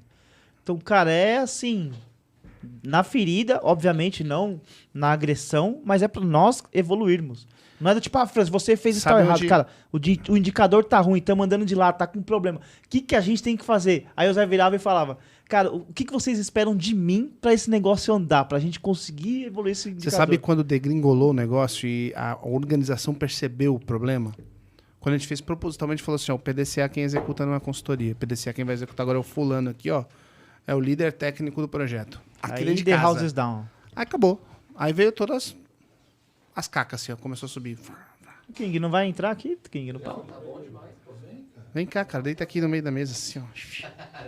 Não, mas então, já que a gente falou de deitar no meio da mesa, e aí, naked, cuequinha, como é que foi Não, isso? não, aí? antes de eu entrar no não, tema do não. PDCA, conta pra gente essa história aí, cara. não O podemos público passar tá, sem ouvir essa tá história. assim ansioso. Pensa pra esse ouvir moço, cara. praticamente um ursinho puff. A gente tá falando muito sobre ir pra reunião firme e ter que resolver. Brabo. Vai preparado, vai brabo, preparado. brabo mesmo, assim. Aconteceu com o cliente foi foda. Isso que o Franço tava falando que como é que faz? O cara abre, não abre a câmera, não é isso, Franço? Não, assim, ó, Trauma. convenhamos, deixa eu fazer um disclaimer aqui, cara. Pandemia recém-chegada, O Begote, ele é fora da curva. Pandemia Totalmente recém-chegada, devia ser, sei lá, maio, junho de 2020. A gente se adaptando. Eu não tinha escritório, então eu trabalhava de onde dava e no momento que dava. E aí, tá ali no meio da tarde, leva a criança pra escola, não sei o quê, vou tomar um banho. Cara, reunião. Pulei na cama, abri o notebook e sentei. Puta merda. E deitei igual aquelas adolescentes que ficam conversando com o namoradinho, com as perninhas pro alto, assim, ó, cruzadinha pra trás, assim, colocando o notebook na frente e fiquei. Com a câmera desligada, microfone desligado, e papapá. Aí alguém falou, Pedro, não sei o que lá, não sei o que lá, meu vice-presidente, né, meu chefe. Visão do inferno. Falou assim, Pedro, como é que tá o assunto tal? Eu falei, pum, microfone, então, o assunto tal.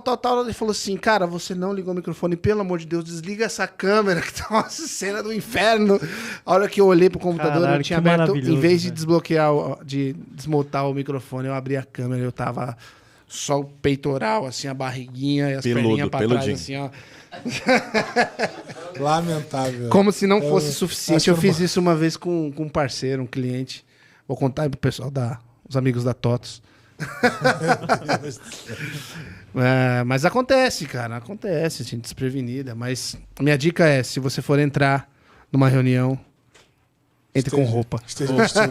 Esteja vestido. O cabelo pode estar bagunçado, mas entre Belém, com roupa. antes de voltar no assunto PDCA, acho que eu queria puxar, e eles vão me zoar de novo, né, aqui com o Mano Tigas, que esse jeito do Begote ser ajudou a mudar. Um jeito lindo. Ajudou a mudar a cultura do banco. Lembra, Begote, as vacas sagradas? Lembro. Então, esse jeito despojado, esse jeito meio... não, vou fazer a reunião com a câmera fechada de cueca, ajudou o banco a evoluir muito nesse sentido. Inclusive, também quero mais uma historinha aqui, que você pensa, um banco de 33 anos, um banco, né, robusto, árabe. Você vai ser chamado para uma entrevista com o presidente do banco. Você vai com o seu bom e velho, ou melhor terno, para fazer uma entrevista. Estamos falando de cultura organizacional. Talvez você vai comprar um terno melhor ainda. Terno, né? exato. Cultura organizacional. Olhei o O banco Renan árabe. fez isso. Até saiu. Vou comprar um Foi terno. pego. Eis que o nosso glorioso Mano Tigas aqui... Como é que você foi para entrevista com o presidente? Foi do jeito que eu tô aqui, só que eu tava de All-Star. Em vez de estar de melicinha, que eu tô de melicinha hoje aqui. Essa papetinha mesmo do... Eu fui de All-Star. Não, mas É foi a legal. papete Assim, do foi, Seninha, não é mas foi um Melissa, papo... Seninha, ótimo. Sabe qual é a vantagem de você usar um Melissa? Não é ser zoado, não. É que o ambiente sempre fica cheiroso. Em vez de ficar aquele cheiro de macho na sala, assim, fica... Aquele Nossa, cheiro da turma que da cheiro- Mônica, né? Que cheiro gostosinho. Mas voltando, o papo foi muito bom, na verdade, com o senhor, o presidente do banco. Mas porque ele te provocou também e você também respondeu de uma forma bem legal. 2 horas de bate-papo e pá, maior trocação, assim, como que você acha que vai ser o mercado de pagamento? Falamos de família. No final ele falou, tem uma pergunta pra você. Você vai vir trabalhar todo dia assim? Pretendo, é meio expectativa. Aí eu falei... eu tinha aprendido essa frase alguns dias antes, eu já tinha internalizado, eu já mandei de primeiro. Falei, Sérgio, se você tá me contratando pela roupa que eu vi, você tá fazendo um mau negócio da porra. Mandou bem demais. Por quê? Porque eu vou me vestir assim, cara. Não consigo me despir mais. Quer dizer, depois provei que eu consigo me despir mais. Mas isso gerou um impacto cultural. Mas ele falou, não, na eu tô empresa. sacaneando. Ele falou, venha como você achar mais adequado, né? Só use o bom senso. Só que ele falou isso só pra ele. E era um banco totalmente categorizado em todo mundo de terno, camisa social, e aparecia esse Gravata. bonito... Gravata, apareceu bonito de camiseta, todo mundo assim, tipo... Cartupeiro, pô. Sabe o filme Até que a Sorte Gordo, o Separe, que o Tino ele vai na academia comendo um donuts? Todo mundo fica olhando tipo assim, mano, esse cara é louco. E só que esse jeito dele ajudou a mudar. E aí bate com esse racional que a gente tá falando aqui da cultura. Porque ele falou assim, peraí, mas se ele pode, por que eu não? Então começou a ter um movimento assim, peraí, quer dizer então que não é a roupa que me faz trabalhar ou ser o melhor profissional? Quer dizer que eu posso vir tranquilo? Posso, obviamente, né? Não vai... Tem o dress code. Hoje nós temos o dress code, né? Que é o... Lá nós acabamos com o dress code, né? Por causa disso. O dress code nada mais era do que nós consideramos... A organização fala assim, né, para os funcionários. Nós consideramos que vocês são um bando de imbecil, que vocês não sabem se comportar. Vocês não têm bom senso, então tá aqui a regra. Você só pode vestir isso. E isso aqui é proibido. E não faz o menor sentido isso, né? É mais fácil falar para as pessoas, ó, tem um bom senso de se vestir conforme o contexto. Você vai atender um cliente do agronegócio, por exemplo, você não vai de terno e gravata, você vai ofender o cara. Não, você vai com a sua camisa, você vai com uma polo, você vai com uma calça jeans, você vai com a botina, pô, né? Que é o contexto do cara. Você vai trabalhar no escritório, não vai atender cliente, vai como você é. Entendeu? E pronto. E aí, cara, é um negócio muito louco, mas isso eu fui aprender em 2015 só. Depois de anos de carreira, que eu tava assim, o Pedro engravatado tava aqui e o Pedro, como ele é na vida real, tava aqui. Eu tava distante de quem eu era. Eu tava mascarado. Quando eu larguei o terno e gravata e trouxe pra calça jeans, pro tenisão, pra meia colorida que eu gosto, eu aproximei do Pedro da real e, cara, fui mais produtivo, porque eu tava mais feliz trabalhando. Bom demais. Muito legal a história. Muito E legal. temos imagens no Google, viu? É só você colocar lá Pedro Begode que você vê o De terno e moda gravata? antiga de terno e gravata, gravatinha. É, tem mesmo. De barbinha tem mesmo. diferenciada também, tem várias imagens. Já o Francis não teve esse problema, sempre bem vestido. O Francis é sempre um mais chique. cara galante. Não, mas acho que eu me Francis encaixo é- nesse racional que o Begode falou, justamente nesse sentido, de eu tô vendendo o meu profissionalismo. O meu jeito de ser é brinde. Então a minha forma... Caralho. Caraca. Como é que é? Manda de novo. Manda pra câmera. manda Manda o pra corte câmera. aí, Nem Vitão. sei o que fazer Manda com o isso. corte aí, Vitão. Vai lá, vai lá. Ó, Eu tô vendendo o meu profissionalismo. O meu jeito de ser, de me vestir é brinde. Então isso demonstra a segurança também de você ser o que você quer, da forma que você quer.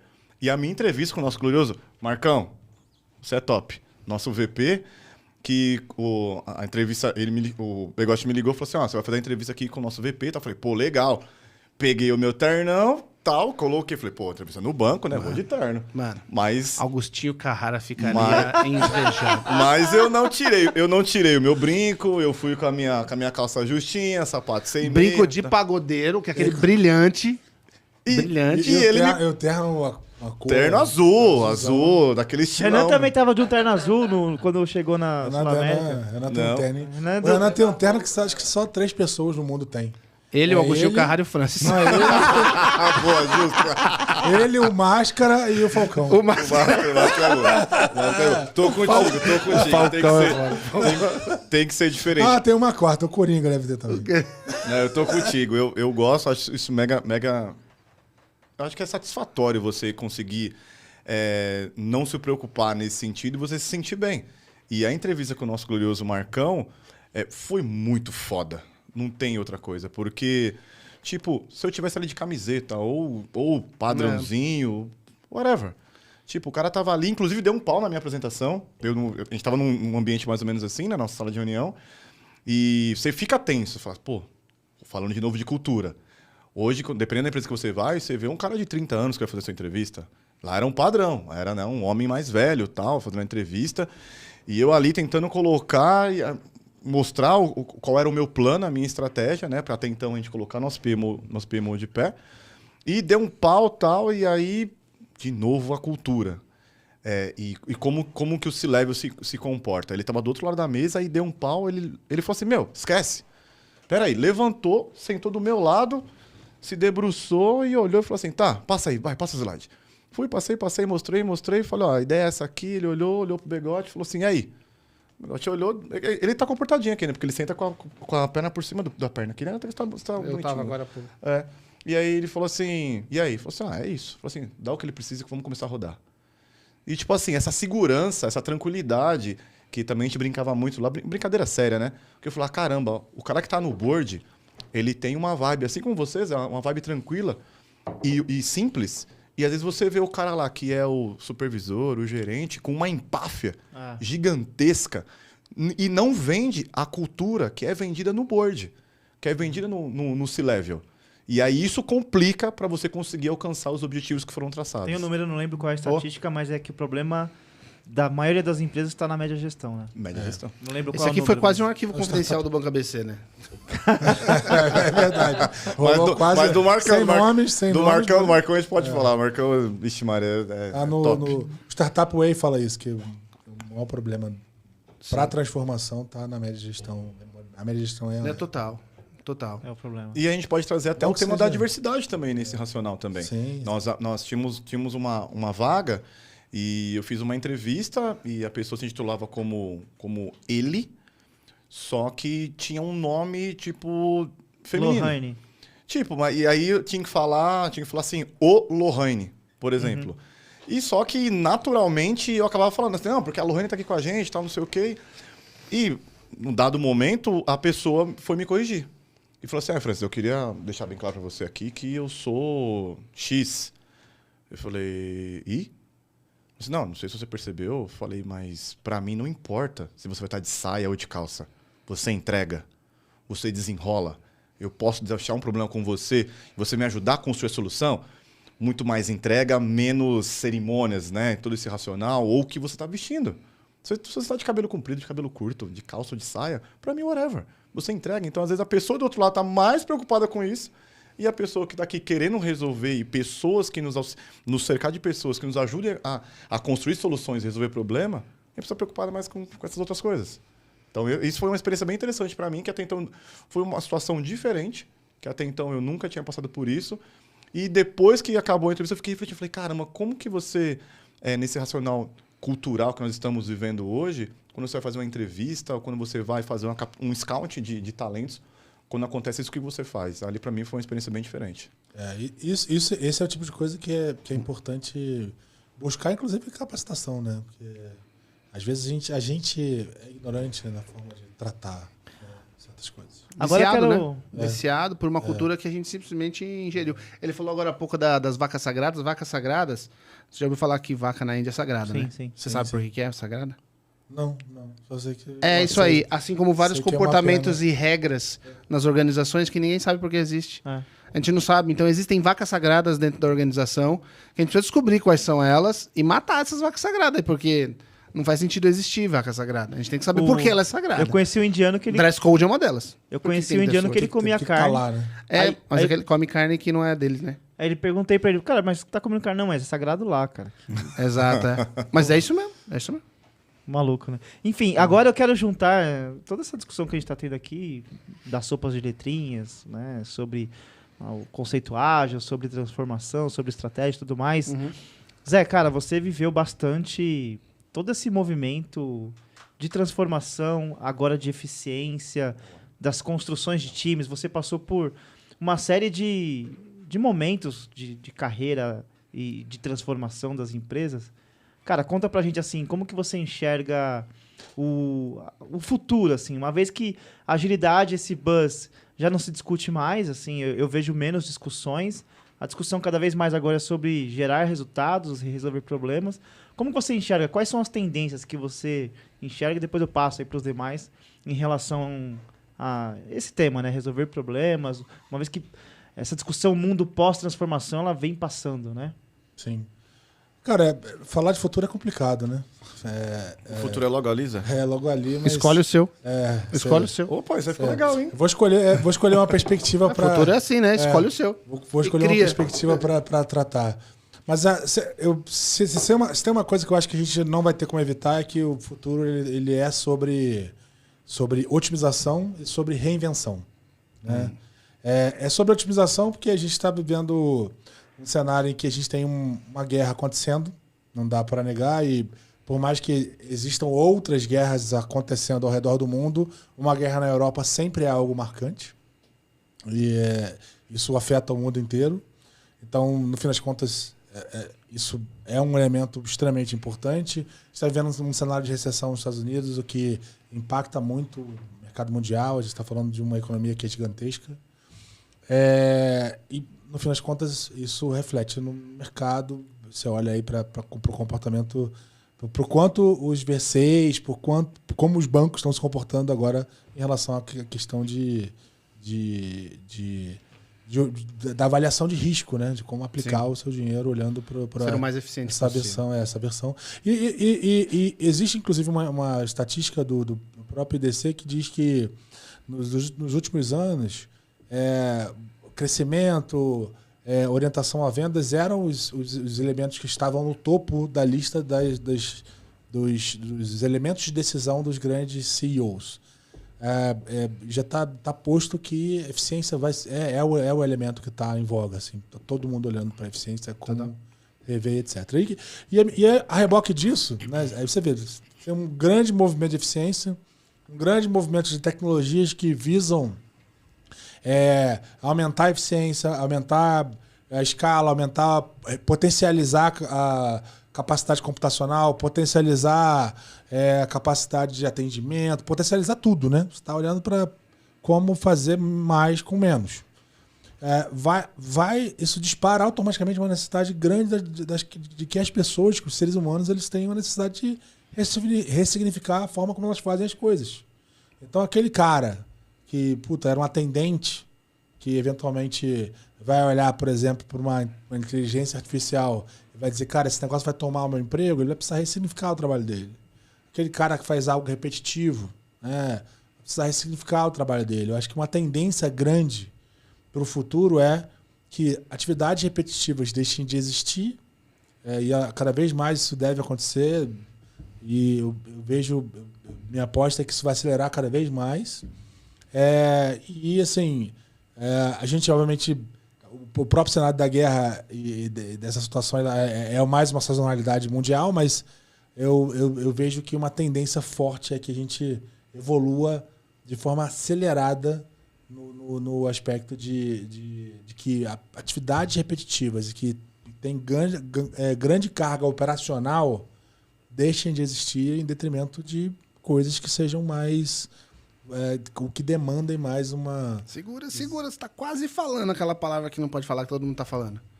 Qual é a palavra? Inteligência artificial e tal. Já falei. Que demandem mais a criatividade humana. Eu acho que É verdade. Verdade. E a única certeza que a gente tem é que a gente não sabe quando vai vir a próxima crise. Verdade. É a única certeza que a gente tem. Ô Francis, você, assim como eu sei que o Zé também passou por isso, não sei o Pedro, talvez também. No passado era o cara que cruzava e cabeceava e tinha que fazer tudo. Ou seja, nós viemos da época que existia o CPD. Era o cara bom e velho CPD. Era o cara que fazia análise do sistema, fazia a documentação, Cuidava da infra. fazia a query para poder entregar isso na mão do desenvolvedor, validava isso com o negócio, entregava isso na mão do desenvolvedor, ou até mesmo por muitas vezes desenvolvia, depois homologava, implantava e ficava lá no plantão acompanhando tudo acontecer. Então, eu costumo dizer assim que, para mim, é natural. Nós tínhamos mais repertório porque a gente tinha que fazer isso... não existiam várias posições, não existiam vários perfis. Hoje em dia, os perfis eles estão cada vez mais segmentados.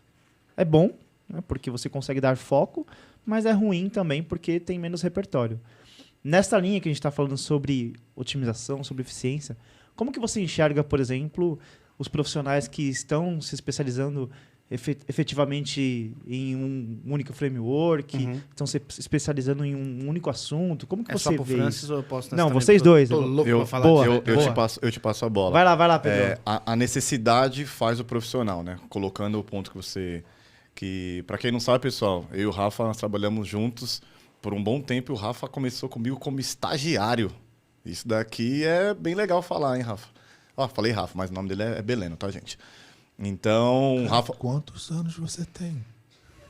Como assim? Eu sou novinho, cara. Você tá pensando que você tem 8 anos, pô. Tem 6, 7 anos. Cara, é uma múmia, praticamente. Caramba, tá zoando a gente assim mesmo? O que tem na água do Zé? O Zé não entendi. O Zé tá todo ralado. Todo ralado? 32 anos. Eu vou ficar O bicho quieto. trabalhou em carvoaria, Cara, tem sei lá. 32 anos, cara. Como ele tá? A lata Ralado. dele. Não, Tem quantos anos, Rafa? Eu? 37, pô.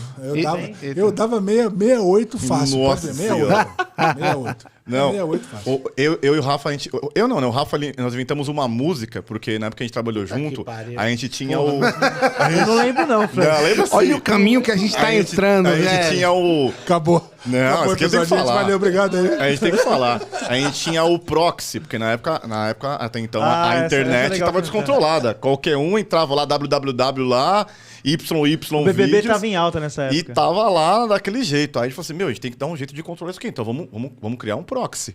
Então a gente criou uma música lá, né? Falou assim, quem ama bloqueia. Já existia essa música da Oi, né? Quem ama bloqueia. Quem ama bloqueia. E aí, Porque a galera queria usar. E aí a gente colocou, porque a galera ia lá no CPD e falou assim: eu não tô conseguindo acessar o site e tal. Tipo, sei lá, o IG. Falou assim: tá bloqueado.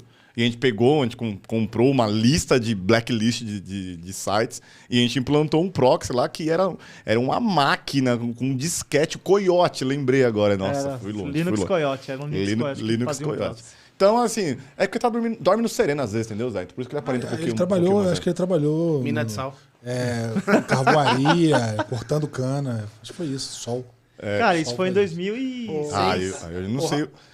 Mas foi. Ô, Rafa, sobre esse negócio do profissional Superman, né? Que é o cara que faz tudo. Eu acho que tem duas explicações legais. Eu acho que a gente tem que voltar um pouco para esse profissional mais multifacetado. Eu gostaria muito de ver isso acontecer.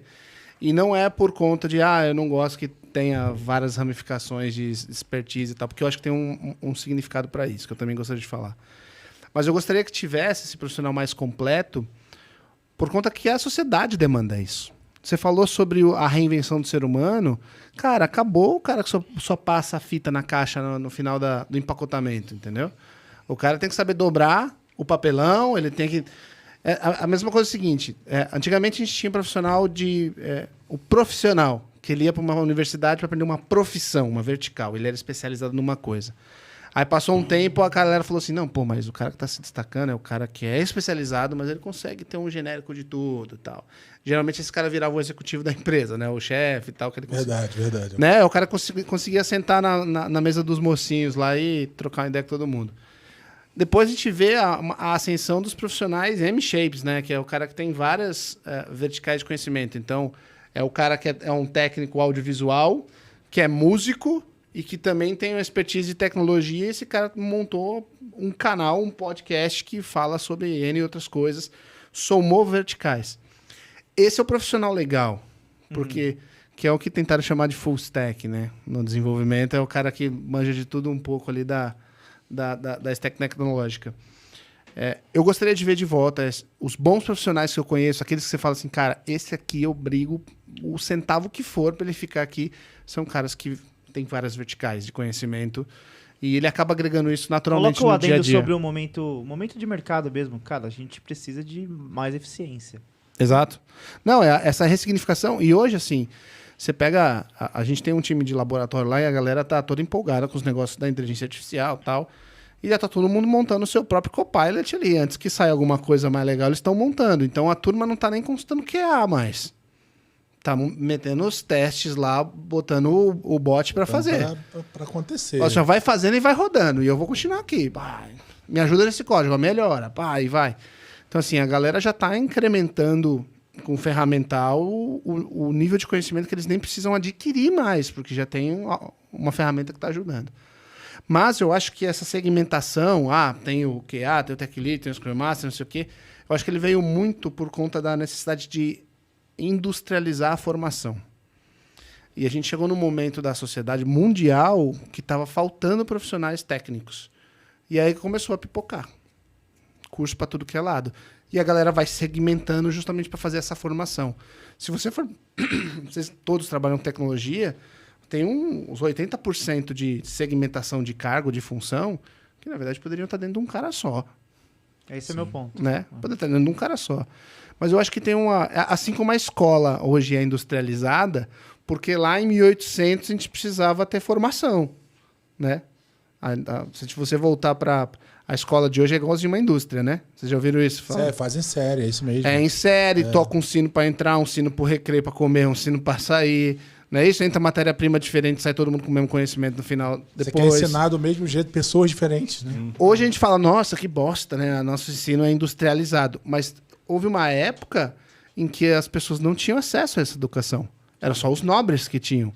E aí, quando você formava os exércitos, e a escola moderna, é de 1800, é da época do exército prussiano, que eles queriam formar soldados com o mesmo conhecimento, com o mesmo preparo. E aí formou esse conceito da formação seriada, né? Então, assim, a mesma coisa serve para os profissionais de tecnologia e outras indústrias também. Quando você pega de marketing, por exemplo, marketing digital, nossa, tem o cara de SEO, tem outro cara de não sei o que lá. A gente ainda tem um gap grande de profissionais, gigante. Né? A gente tem lá... Bons profissionais, que é o que chamam de profissionais qualificados, né? Exato. Aqui tá em torno ali de 40 mil profissionais ano e a gente tem uma projeção, inclusive, que aponta para um colapso, né? E aí, assim, de profissionais específicos, né? Eu acho que tem uma questão aqui que eu super concordo com o Bruno, que é... Cara, Pedro, desculpa. Tranquilo, pode ser Bruno. Pode ser. Depende da hora e depende da roupa hora, que ele tá usando. Do quantidade de vinho. Super concordo com o Pedro que não dá para fazer em série. Ao mesmo tempo, não é aquela coisa do full stack, porque full stack acaba puxando para um aspecto super técnico, mas a gente está falando de gente que tem uma capacidade de olhar para o assunto de forma horizontal. Sim. Então, você tem um cara que tem uma visão, que tem essa amplitude, né, de, puta, o cara é músico, o cara, puta, tem uma atividade ali que ele, puta, sei lá, ele faz trabalhos manuais. Desenvolvedor. Esse cara ali, ele tem uma cabeça aberta, ele tem, de alguma forma, algo que é diferente. E ele vai ter uma performance diferente. E aí, aplicar esses perfis no dia a dia, para mim, é o pulo do gato. Sim. A outra coisa que é o pulo do gato nessa história, eu acho que assim, sim, as pessoas não dá para fazer em série. De fato, a gente a gente ainda tem um gap muito grande, né? Para mim, o pulo do gato tá no accountability, né? O quanto que a gente consegue quantificar, né? Assim, talvez para um cara que é sei lá, um cientista de dados, a gente ainda precise dessa especialização, Sim. porque, enfim, esse cara é difícil pra caramba de achar e é como fazer estatal há 50, 60 anos atrás, sabe? Você precisa ali produzir, formar, porque esse cara não está disponível de forma tão fácil, né? Mas tu concorda que a gente está numa... Lembra que a gente falou lá, né? É educação, medição e aí você tem a apuração, a accountability, Sim, né? sim. A gente ainda está vivendo, se você for ver o período temporal, a gente está vivendo um momento de educação. As pessoas não sabem o que é um cientista de dados. Pergunta para o cara da área que está contratando cientista de dados, às vezes ele não sabe o que é o papel do cientista. Verdade. Ele vai botar o cara para fazer arquitetura de dados, ele vai pegar o cientista para ficar fazendo BI. Não, o cientista de dados é outro componente, entendeu? Você é um engenheiro, né? Você é um engenheiro de dados. Assim, ó, eu tô querendo dizer de forma bem genérica, Sim, sim. tosca aqui, Que as existe pessoas uma ainda questão estão de educação. aprendendo o que é cada coisa, né? Se você for perguntar lá no banco se o cara sabe o que significa o RTE, o que é um QA, o que é um Scrum Master, tem poucas pessoas que dominam isso ainda, então a gente está numa fase de educar. Depois a gente vai mensurar, como a gente mensura cada uma dessas atividades e a efetividade dessas atividades, e aí depois a gente faz o accountability e fala, cara, isso aqui não tá... Algo que eu acho que está um pouco mais maduro pro campo de agilidade, né? Porque eu vejo que o mercado de tecnologia ele passou por uma fase de muito de industrialização, assim, o mercado de tecnologia ele tentou quase se equiparar ao de construção civil. E aí depois isso foi se adaptando no mercado de agilidade, etc. O mercado de agilidade ele vem ganhando maturidade. Eu acho que isso talvez hoje esteja um pouco mais maduro. Não sei qual é a sua visão disso. Eu até, para colaborar na sua discussão aqui, vou dar um spoiler aí para quem for fazer entrevista comigo no futuro. Gostei dessa. É muito interessante quando a gente vai fazer o scouting para Scrum Master, por exemplo. E aqui não vou nem falar das variações, Scrum Master, Agile Master, Agile Enterprise Motherfucker Coach, e o RTE, enfim. E nesse momento de scouting, vou falar assim, do que teve no Boca BC e do que rola hoje. Eu não contrato o Scrum Master, eu contrato líder de projeto. Pô, Francis, por quê? Porque, para mim, essa liderança ela é um merge entre o bom e velho gerente de projeto com o cinto de utilidades da agilidade. Ou seja, é um cara que vai ser a linha de frente, que ele vai ter a flexibilidade de conseguir navegar entre a área de negócio, tecnologia, SI, arquitetura, vai conseguir arquitetar isso e conseguir escolher qual que é a ferramenta, o framework, qual que é aquela caixinha que ele vai conseguir utilizar para resolver aquele problema. Então, para mim, é um merge desses dois. Porque se você tem... Vamos falar no by the book. O gerente de projeto, ele olha risco, ele olha orçamento, ele olha todo o racional lá do PMBOK. Quando você olha para o Scrum Master, ele olha a cerimônia. Só que na necessidade do negócio hoje, eu preciso de um cara que ele olha orçamento também, que ele olha a contratação. Se você contrata um Scrum Master puro, ele pode falar para você e falar assim, não, peraí, mas isso eu não faço, que eu acho que é a morte de qualquer profissional falar isso eu não faço. Então, Rafa, do que você comentou, e pô, como que você vê o futuro, como que você vê o que está vindo de matéria-prima humana, eu entendo que as pessoas têm que se especializar no racional, aquilo que dá match com o seu perfil. Eu gosto muito de usar o exemplo para amigos e família, que não adianta eu pegar o filho do Rafa e colocar na escolinha do Neymar, que hoje, para mim, é uma referência no futebol, pessoalmente falando. Se o filho do Rafa não tiver o dom para aquilo, não adianta eu dar a melhor infra para ele se tornar um cara igual o Neymar, que inclusive, né, o Neymar nem era o top one, era um outro moleque hoje que ficou perdido. Jean Xera. Oi? Jean Xera. Porque sim, essa história é top. Sabia. No Santos, o Neymar não era o top one. Era um outro cara que não teve o coach correto, que era o pai. Era o pai dele.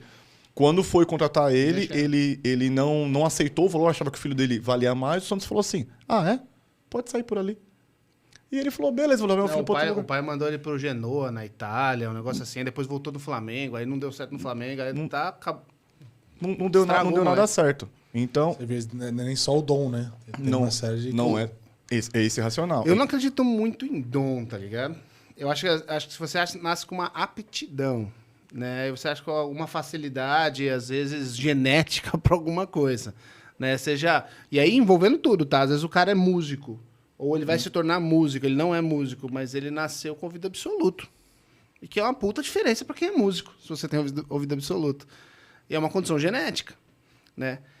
Por outro lado, tem pessoas que podem se capacitar, treinar e executar muito bem. Talvez nunca vai ser um Neymar, né? E aí eu vou pegar esse ponto que eu queria conectar, que aí a gente volta de novo para o racional de cultura. Eu trago o Begotti para a minha empresa e ele é brilhante na inovação. Só que ele é esse jeito aqui. Desse jeito, despojado. É brilhante, mas é esse jeito aqui, é Esse zoado. jeitão aí, zoado. É esse jeito despojado dele. câmera. Se ele não câmera. entender como funciona a cultura organizacional a qual ele está integrado, ele não roda. Ele pode ser o profissional mais brilhante que for. Se ele não entender como funciona, se ele não se adequar, porque na empresa, na nova cultura que ele está, ele tem que ir de terno e gravata, ele não vai rodar. Ele é brilhante, só que ele não entendeu e não conseguiu fazer a leitura da cultura que ele está entranhado. Ele não pesquisou o suficiente até dar um green light, falar assim, não, ok, eu aceito trabalhar na Belém Tech, ou na Zetec. Ou na Norden. Ou na Norden Tech, quem sabe? E aí ele não consegue rodar. Então, o profissional o profissional... spoiler. Quanto? Não. Estamos falando de quanto? Dependendo de quanto Eu tô com a calculadora aberta aqui. Então, Belém, eu entendo que o profissional que está se formando, o profissional do futuro, ele tem que estar ligado e antenado nesse sentido. Entender quais são as melhores práticas de mercado e entender, respeitar os limites dele também. E isso é importante. Não adianta também você fazer tudo a qualquer custo ou a qualquer preço. E loucura é você fazer as mesmas coisas para resultados diferentes. Não sou eu que disse isso, foi Einstein. Então, isso é um ponto mega importante também para o profissional do futuro. Muito bem. Gente, parece que não, mas nós estamos aqui há quase 2 horas trocando essa ideia. O tempo passa voando. Eita, acabou. Boa. Acho que a gente vai ter que fazer um... Eu descobri que a minha mulher mandou mensagem. Eu esqueci de mandar o link para você passar para ela e tal, né? Porra, Falar, comprovar amor, que você estou tava aqui aqui. e tal. Eu quero fazer uma rodada final aí, considerações finais, começando com vocês. Sobre o episódio, atender suas expectativas, qual foi sua visão? Sensacional, gente. Foi mais uma vez, assim como eu disse no início, prazer tremendo. Eu aprendi, foi uma verdadeira aula aqui com vocês. Muito obrigado pela presença de vocês dois. Imagina. Tanto Francis, Pedro, obrigado de verdade. Cara, foi um episódio prazeroso, Leve, papo né? solto, leve pra caramba. Eu acho que a gente conseguiu tratar bem assuntos que são complexos, né? E são difíceis de se trazer à tona, né? A minha expectativa para hoje era que a gente conseguisse dar essa leveza. Acho que a gente conseguiu. Legal. Se eu pudesse dar um recado pro cara que tá em casa, eu quando olho para contratar alguém, eu contrato, assim como você disse, eu olho pro sangue nos olhos mesmo, olho para aquele cara que tem pegada, que tá a fim de fazer, que tá com vontade de realizar. Às vezes encontro 100% da capacidade técnica, mas eu vejo que ele tem potencial e isso para mim é vale muito mais do que necessariamente ter alguém que seja fudido, assim, aquele gênio. Eu sou formado em física, na metade da faculdade achei que eu não ia me formar, que era impossível se formar naquilo. Então eu sou um daqueles que acredita que quase tudo na vida é treinável, assim como você. Cara, acho que ser generalista, produzir o máximo de repertório possível, isso foi algo que eu usei ao longo da minha vida e eu acredito que isso foi um grande diferencial, ler tudo que aparecia, sempre consumir muito conteúdo, até para que eu pudesse ter base para discussão, base para eu entender, base para eu aprofundar nas coisas, formar senso crítico, formar a minha opinião. Então é importante que você forme a sua opinião, você olhe para o seu repertório, para o seu repertório de ação. E vontade, cara. Vontade de fazer, vontade de entregar, vontade de realizar, vontade. Gente, muito obrigado. Tudo bem. De verdade. Depois dessa, o que a gente vai falar? Vamos lá, Pedro. Seu Vai lá, papo Mano final Tigas, aí. dá o papo. Bom, mais uma vez, obrigado. Assim, papo gostoso mesmo. Tanto é que passou muito rápido. Alguém mandou uma mensagem, não sei se foi você ou se foi o Rafa, que falou assim, a gente normalmente vai 1h30, né? Não vai até o finalzão, tá? A gente tá estourando, né? Então, assim, sinal que foi muito legal o bate-papo. Corroboro 200% que você falou. Hoje, o meu jeito de contratar eu contrato pela atitude e não pelo conhecimento. Conhecimento se adquire e a atitude é muito difícil de você mudar. E talvez não seja o papel de um executivo mudar a atitude de alguém, né? Se a pessoa não quiser mudar, ninguém muda. E para quem é recrutador é a mesma coisa. Demore mais tempo para você recrutar alguém, para você encontrar algum profissional, porque você está olhando a atitude, né, e o sangue no olho, e demita rápido. Se você perceber que ele não tem aqueles valores que o seu time tem, porque senão você vai estragar os bons que você tem também no time. Demore mais tempo encontrando o perfil Exatamente. do que aquela sopinha de letrinhas lá. O cara fica buscando a sopinha de letrinhas. Certificado para cá, para lá. O que ele falou, né? O certificado de pandemia. O escrânio da pandemia. O escrânio da pandemia. Escrânio da pandemia. Francis, você aí, Gente, eu recado acho final. foi sensacional. Um episódio que surgiu de um post do nosso glorioso Mano Tigas aqui. Eu já conectei o Belém e a gente veio pra cá pra esse papo que realmente passou muito rápido, eu não percebi. Foi muito show. Zé, complemento tudo que você falou. Foi uma honra, um prazer estar aqui com vocês. Belém, a gente tem que fazer um podcast só pra falar que o Belém começou cortando fita velha da rosca. Isso aqui também dá um podcast bem interessante. Fita velha da rosca. Fita velha da Vocês rosca. não sabem nem do que é feito a fita velha da rosca. Você não sabe do que é feito fita velha da rosca. Não sei. Do que é feita a panela que não gruda ovo? Não faço ideia. Não, como é que chama essa panela? Tem um nome que a galera compra. Antiaderente. Isso, então, mas ela tem a galera chama de panela de teflon, de tefal. Então, teflon, na verdade, dos polímeros. É uma marca. Na verdade, o produto químico é o politetrafluoretileno, é o PTFE. E o Belém trabalhava com isso. Muito bem. Então, foi só um spoilerzinho de um próximo, quem sabe, um próximo podcast. E provavelmente deve estar fazendo tratamento de câncer essa hora. É um bem produto altamente cancerígeno. Tá bem demais. Inclusive, procure no Netflix, tem uma série que fala sobre o teflon, inclusive. É sério, não tô zoando não, é sério. Tem. E corroboro mais um pouco com o que você falou em relação à conotação e com o que o Mano Tigas falou também, que numa entrevista eu quero saber de você o que deu errado. Porque no mundo dos negócios, todo mundo é instagramável. Todo mundo tem os melhores cases. Eu quero saber o seguinte, o que deu errado? E o que você fez para conseguir sair dessa? Então, gente, obrigado. Show de bola. Uma satisfação muito grande estar aqui com vocês. Obrigado pela oportunidade. Ele preparou essa frase final, certeza. Foi linda, ele preparou. Foi maravilhosa. Bom, pessoal, muito obrigado. Eu agradeço a parceria de vocês. Eu, cara, me senti muito feliz aqui de gravar esse episódio com pessoas que eu... O Pedro a gente se conheceu agora, mas o Francis, parceiro de longa data, o Zé, parceiro de longa data, mas já deu para perceber pela vibe aí que o Pedro é dos nossos, assim, em relação à pegada, né? Em relação a resolver problemas, cara, não importa como. Então, a gente falou bastante sobre isso e é o que eu saio hoje com uma lição, né? Sobre Cara, não importa o caminho que você queira seguir. Se o caminho é sobre resolver problema e jogar na bola, né? Não é, exato. jogar de qualquer jeito. Cara, vou resolver de qualquer jeito também jogando sujo, cara. Jogar O futuro tá garantido. Se você resolve o problema, o futuro tá garantido. Muito bem. Agradeço de coração vocês. Esse episódio foi patrocinado pela Norden. A Norden, que é uma consultoria de tecnologia especializada em eficiência digital. Obrigado, Norden. Seguimos firmes, turma. Obrigado, Valeu. Norden. Uhul! Valeu, é nóis, Valeu. Nordem, aquele abraço.